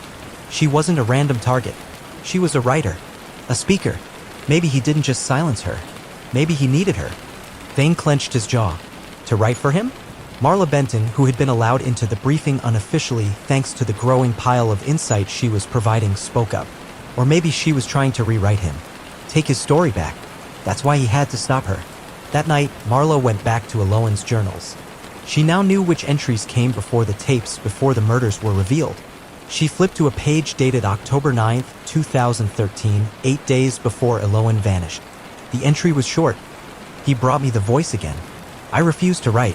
He said I would understand after the bridge. The bridge. Claire Wendell. Elowen had received the confession before the police did. Another page from October 14th read, he gave me a choice, be the archivist or be the archive. The implications were horrifying. Marla met with Vane and Dr. Hart the next morning. I think he doesn't just kill them, she said. He wants someone to witness. Someone to remember. To record. He gives them a choice. Elowen, maybe she said no. Vane's eyes narrowed. Then where is she? That afternoon, a call came in from the Raven's Nest bookstore. The owner, an elderly woman named Lydia Crane, reported a strange package had been slipped under the door. Another tape. No label. But this time, it wasn't the killer's voice. It was Elowen. I'm not dead. Not yet. But I'm not whole either. He broke the world into verses, and now I'm trapped between them. He's not a man. He's not a ghost. He's the story you tell when you close the door and want to forget. But some of us, we remember. If you're listening, tell Marla, page 76. It's all there. Marla tore back through the journals. Page 76. In nearly every volume, there was something on page 76. Maps. Coordinates. Names. And in one, the oldest, faded almost to white, she found a hand-drawn spiral. At its center, a circle of cassette tapes. 13 of them. 1 for each victim. So far, they'd found only 2, which meant Elowen might not just be alive. She might be trying to finish the story before he does. Marla uncovered a disturbing pattern in Elowen's writings. What once read like cryptic, melancholic poetry began to shift under new scrutiny. The metaphors of drowning, of ash and silence, of voices wrapped in fog, they weren't just artistic flourishes. They were coordinates.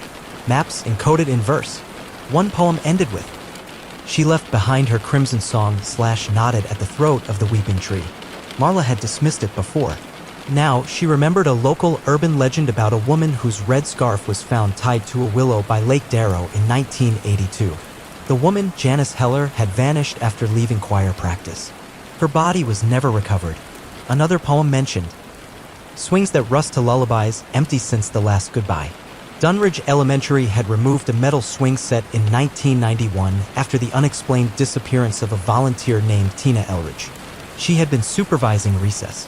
Left for a smoke break, never returned, and the initials always subtle, always tucked into corners.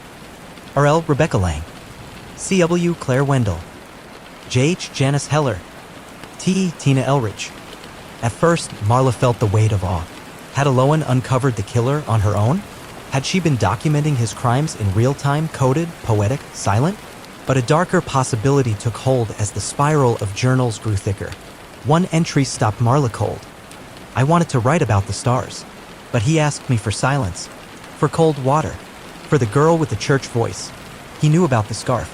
Another only a few days before Aloan vanished. I told him no again. He said I was already helping, that my words made it beautiful, that I was the ribbon on his gift. Marla stared at that sentence for hours. Was it metaphor? Or was Aloan being manipulated? Forced? Or worse, was she complicit? Detective Vane didn't like where Marla was going. You're starting to sound like Hart, he said, scanning the notebooks. The profiler thinks this guy doesn't work alone. I'm saying it's possible Aloan got too close. And maybe started thinking like him. Vane shook his head. She wasn't a killer. No, but maybe he didn't want her to be. Maybe he just wanted her to understand. Back at the task force headquarters, Dr. Naomi Hart had built a timeline from the journals. She charted the poems, matching them to real cases, some known, others long buried. One pin caught her attention. A victim never publicly identified, Denise Myers, a 19-year-old who vanished in 1988. Her case had been marked as a runaway. No body, no press. Yet in one of Aloan's poems, one of the earliest, was a line. The girl with the thrifted boots / watched by the man with the ink-stained tooth. Denise had been working at a local print shop. This poem predated her disappearance by 25 years. Hart circled the line. How the hell would Aloan know this? Vane's answer was bleak. Because he told her. Maybe not all at once. Maybe, piece by piece. Like a ghost bleeding into her head. That night, Marla received an envelope on her doorstep. No return address. No note. Inside, a single Polaroid yellowing at the edges. It showed a girl standing near the cliffs, partially obscured by fog. She was wearing Aloan's coat, her hair whipped by the wind. In her hand, a cassette tape, scrawled across the bottom in block letters. Midnight Confession Number 3. The footage changed everything. Security cameras inside the Raven's Nest weren't high quality, grainy, black and white, with sound recorded through an old ceiling mic, but they captured enough.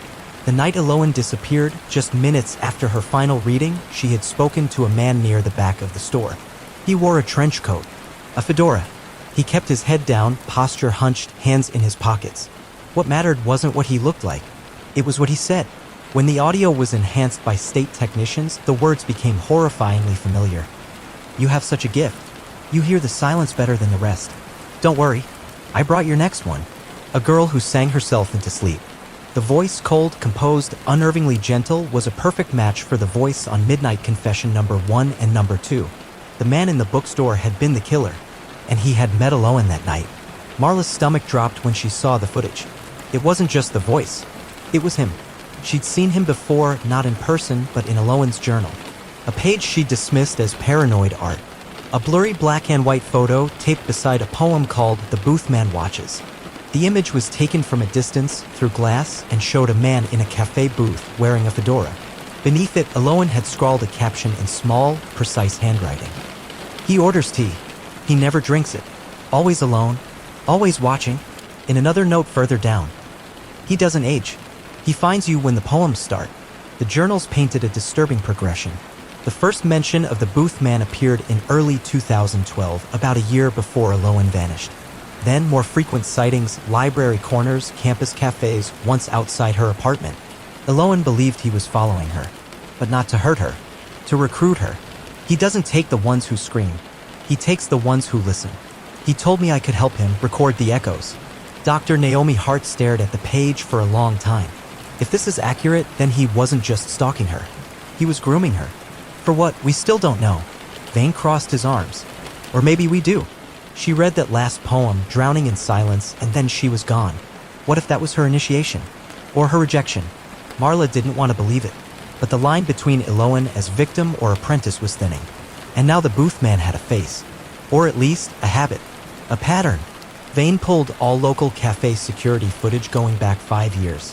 One image resurfaced from 2011, taken at a diner called Wren's Hollow, 6 blocks from campus. A man in a trench coat. Same hat. Sitting alone in a booth. Tea on the table. Untouched. And next to him? Claire Wendell. Smiling. Nervous. Holding a notebook. The Boothman wasn't just a serial killer. He was a collector. A curator of silence.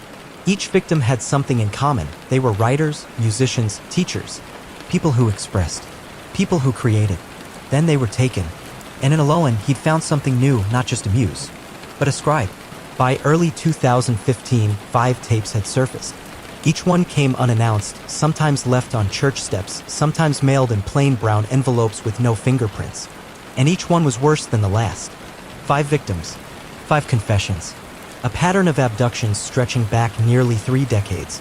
But tape number 5 shattered the pattern. It began as the others had, the killer's voice, cool and composed, recounting his actions with eerie detachment. She liked to paint, kept her memories in color. But I gave her something better: stillness. I left her beneath the orchard, just beyond the broken fence. She'll see no more storms. This time, authorities linked the confession to Angela Voss, a missing artist last seen in 1997. Her remains were found weeks later, buried shallow beneath a collapsed apple tree on the outskirts of Dunwich. Another name added to the growing, grotesque list. But the final 45 seconds of the tape was unlike anything before. A soft rustling, then a girl crying, gasping for breath. Then, "You promised I could go." Alohan's voice. FBI audio analysts confirmed it wasn't doctored or sampled. It was real, unedited, and recent. She was alive when the tape was made. And she was with him. The implications stunned the task force. Until now, they had operated on the assumption that Alohan had either been killed shortly after her disappearance or coerced into leaving coded messages posthumously. But this changed the timeline entirely. It meant that somewhere between 2013 and 2015, Alohan had still been alive. Still speaking, still part of it. Marla Benton, now officially working with the FBI as a civilian analyst, was the first to notice something even more disturbing. The crying on the tape wasn't from Alohan. It was someone else. A girl much younger. Possibly a child. She ran the clip through audio software, breaking it down by frequency layers. The voice, the crying, it was high-pitched, desperate, and filled with terror. Marla guessed the girl was maybe 12 or 13. This wasn't part of the previous pattern. The killer had never targeted children. But if Alohan was still alive, and if she was still being used, then perhaps. The killer was changing. Or worse, training her. Dr. Hart listened to the final seconds of tape number 5 dozens of times. That line, "You promised I could go," it's not just desperation. It's negotiation. She wasn't just a captive. She had leverage. Vane was less hopeful. Or he let her believe she did. That's how manipulators work. They make you think you're part of the plan. But Marla shook her head. No, Alohan was part of the plan. She wasn't just witnessing his crimes. She was curating them, recording them. That's why he hasn't killed her. That's why he needs her. The idea horrified everyone that somewhere in the vast silence of Dunridge's surrounding forests, Alohan Gray had become a reluctant partner in an archive of death. A prisoner with a pen. Tape number 5 proved she was still out there. And now there was someone new, someone younger, crying in the background. That girl might still be alive too. Which meant it wasn't too late. The church was abandoned, forgotten by the town, swallowed by the trees, its roof half collapsed and vines curling through the broken windows like fingers. But the door to the basement wasn't locked. Just hidden. Marla had followed the poems. A line in one of Alohan's earliest verses had led her there. Where saints no longer speak, and silence grows beneath the stone. She descended the steps with a flashlight, her breath fogging in the damp air. The moment she stepped into the basement, the air changed, thick, metallic, and cold. Then she found the hidden room. The entrance was behind a false wall, an old confessional cabinet rigged to swing inward. Inside was a room no bigger than a garden shed. And it was hell. Stacks of cassette tapes, maybe 40, maybe more. Some labeled in neat handwriting. Midnight Confession number 6, AL. MC number 7, The Violinist. MC number 8, Water Girl. Number 9, blank. Others were unmarked, just numbers or symbols. The walls were lined with torn pages and notebook fragments, poems, some clearly written by Alohan, others by an unknown hand. Black ink scrawled into the concrete. Frantic. Beautiful. Terrifying. One repeated line chilled Marla. She listens now. She writes it better. There were symbols, too. Carved and drawn, strange sigils in spirals and circles. Some had been painted over in what could only be blood. The smell was still faintly there beneath the dust. In the far corner sat a makeshift shrine, candles, burnt photographs, dried flowers, and at the center, a picture of Alohan Gray tacked to the wall. Beneath it, someone had written, "My archivist. My echo. my midnight voice. But what stopped Marla cold was the journal. Not Alohan's. This one was bound in dark green leather, cracked and worn. She opened it carefully. Inside were sketches, painstaking drawings of victims' faces done from memory or surveillance. Some she recognized from case files. Others were completely unknown. There were maps, 2 hand-drawn routes to old barns, rivers, a collapsed train tunnel. Crosses marked spots that matched known crime scenes. On one page, the killer had written, "They never hear the music until it stops." Then she writes it down. But Alohan had been here too. In the margins, her handwriting appeared smaller, more precise, scribbled in different ink. Some were pleas. "You said no more children. You said I could leave. You said I just write." Others were warnings. "Marla, if you find this, do not listen to the tapes. He needs listeners. That's how he spreads." And one final note underlined twice. "I found the girl. She's still alive. 46 Sundown Lane. Basement." Marla backed away, heart hammering. The girl from tape number 5, the child crying in the background, she might still be alive. And Alohan had left a breadcrumb trail. There was no cell signal in the church. Marla sprinted up the stairs, out into the cold, trembling as she dialed Vane's number with shaking fingers. "Harold, I found where he records the tapes." "Jesus, where are you?" "Forget that, I found a message. From Alohan." She gave an address. She found the girl. She's trying to help. The tape was simple. A worn Maxell cassette, black plastic faded at the edges, with a label that looked handwritten in trembling ink. Last words. No postmark. No envelope. Just left in Marla's mailbox sometime between dusk and dawn. She didn't wait. She drove straight to the field office. The FBI had a forensic audio lab ready within the hour. What they heard stopped the room cold. The recording began in silence. Then Alohan's voice, older, raspier, but unmistakably hers. "You killed them." Paused. Then his voice, the booth man calm, flat. "No, we did." Another pause, longer this time. Breathing, movement, a faint metallic click, like the shifting of a chair or the pull of a trigger. Then, bang, a single gunshot. A body hit the ground, hard, final. After that, nothing, just the hum of the tape's end. They stormed the church basement that afternoon. All units, no chances taken. But the room Marla had discovered just days before was gone. The shrine was dismantled. The tapes removed. The poems stripped from the walls. Even the blood-stained symbols had been scrubbed clean, replaced with whitewash and quicklime. There were no bodies, no signs of struggle, no Alohan, no killer. Only one thing had been left behind. Burned into the far wall, carved deep with what looked like a bone-handled knife, were 6 words. She chose the ending this time. They never found Alohan Gray. The booth man was never identified. Of the dozens of tapes Marla had uncovered, only 10 were playable. The rest had been wiped or magnetically scrambled, deliberately, professionally. The victims those tapes had documented remained missing. But the story didn't end there.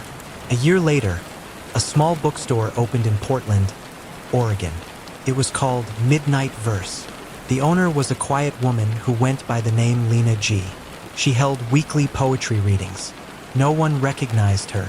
No one questioned the scar beneath her jaw.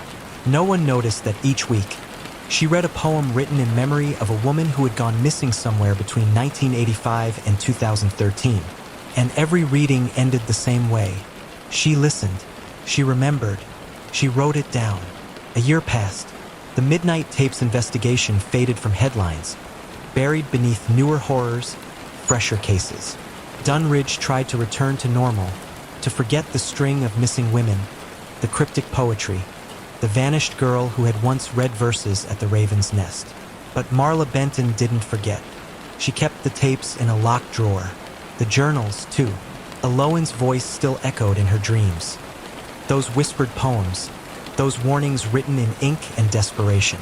Then, on a gray spring morning, a postcard arrived. No return address. Swiss postage. A photo of the Ara River, smooth and blue beneath a mist-covered bridge. On the back, in tight black handwriting, the ink runs dry, but I remain, beyond the veil, beyond the name. Signed simply, E. Marla stared at it for hours. She recognized the penmanship. The slanted E, the looping R. It was Eloan's. But what did it mean? Had she escaped, finally, slipped away to Europe and chosen a new name, a new life? Or had she become something else? A shadow in the pattern, a vessel for the voice, a ghost who never needed to die to haunt. The postcard was never traced. Interpol couldn't find a match for Lena G. In Portland, the Midnight Verse bookstore was gone within 6 months, replaced by a cafe. No forwarding address, no records. Detective Vane died 2 winters later. He never stopped calling her the girl who almost got away. Dr. Hart left the bureau. She burned her files and retired to the coast. And Marla? She stayed. She kept watching, kept listening, kept the postcards locked in a shoebox beside her bed.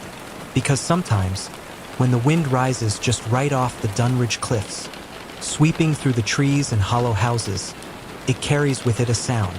Not a scream, not quite, a voice, soft, rhythmic, broken into lines, a whisper in verse.